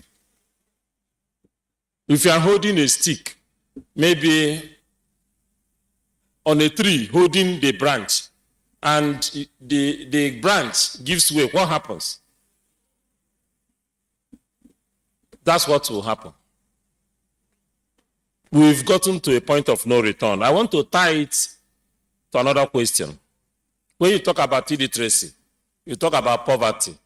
You said, how do we look at it within the context of growing poverty? But I've mentioned to you that it was a deliberate policy of government to keep people perpetually poor. The essence of keeping majority in servitude, in poverty, is to maintain effective grip. You dangle carrots, they will be rushing for food, vote buying. Come and take 5,000. Come and take this. It was a deliberate policy. I didn't make that statement today. I made it over 7 years ago. And I said, the deliberate policy of the ruling class is to get people perpetually poor. Go to your respective places, your province, your constituency. Check from the person that is in charge of your state and local government whether there is any industry they have revived. They will not revive it because it will give you a job and you have means of subsistence. They will not do that. So when we talk about governance failure, we are talking from top down. Down. It's only in one or two few states that you are seeing firmaments of where we should get to somewhere. First of all, we should begin to educate ourselves on that issue of what is development. Development does not entirely mean building a structure like this. For you to understand development, you must understand development from the angle of building the human capital that will build a structure like this so that they can maintain it. So the ingenuity must be ingrained in the human capacity. So the beginning and end of development efforts should start from human beings. It's not about building only roads. After building roads and you don't have vehicles, who will ply the roads? After building all the infrastructure and people are dead, who will enjoy the infrastructure? Equip people to build those roads by themselves. Equip people to transform the society. We'll call it transmogrification. You must do that. If you fail to do that, the fear you are having will be change of batting from the same person wearing the same different clothes, and the whole thing continues. Your analysis of political party, the angle you got it wrong is that you are calling them political party. They are more of political movements, trying to navigate into political party. Because when they get to the level of political party, we should be talking about the ideology they are professing. They have none. That's why change of personnel. From now to December, you're going to see the way we play cards, shuffling of cards. You're going to see people stepping here, stepping here, stepping here, looking for government on seat, negotiating position. By the time the thing you call next government comes, the same people will wear different clothes, enter, refined politicians. refined politician because they have no other job. They are jobless. The only job is to hold on to political power. So if you push them out, that's why go back and check. Somebody will become senator, become House of Rep member, become councillor, become local government chairman. 2 years out of office, go and check the person. The person will return to Mother Earth, where he belongs. Poverty all over because they don't invest. They don't hope that there will be time out. They believe it is a secular thing. They must be in government. Go and check what will happen. You saw this, how many percentage of people that will be out of National Assembly. Go and check what will read them. What they are not going to do, it will be to distort the trend. All of them will rush to a particular party to go and harvest again positions where they will remain relevant. After all, if you live in Abuja, it's difficult to leave Abuja now. Does it mean that they will return home? No. So that explains that. The democratic norms is not foisted from above. It is created. It is something that is generated from social interaction. You don't force. You don't get up and say, from now on, this is what we'll be doing. You don't decree it. It naturally fossilizes. So those norms are very important, but those norms must be built on strong values.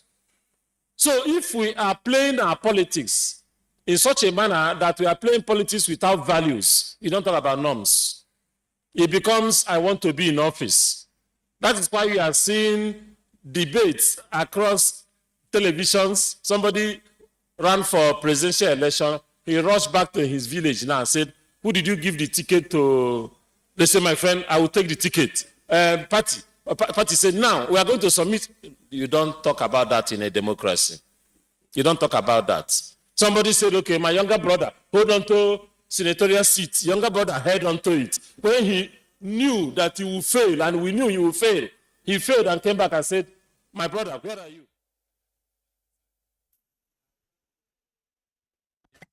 Wonderful. 7 days a week.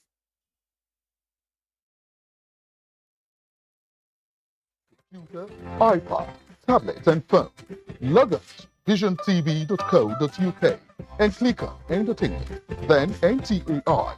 You can also download the iOS or Android app on your mobile device to watch NTA International on the go, anywhere in the world.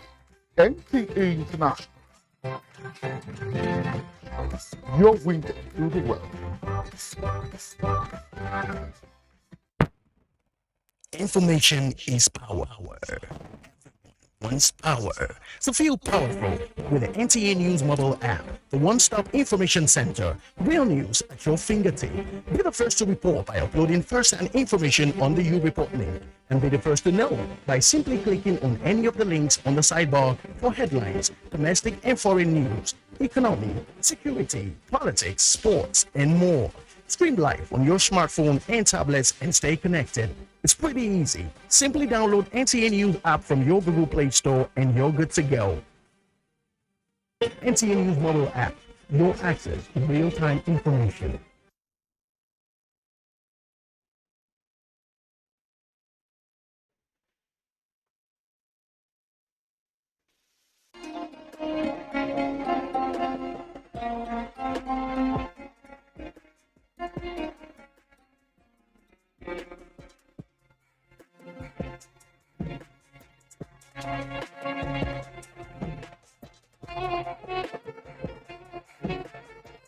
Fasting, you are trying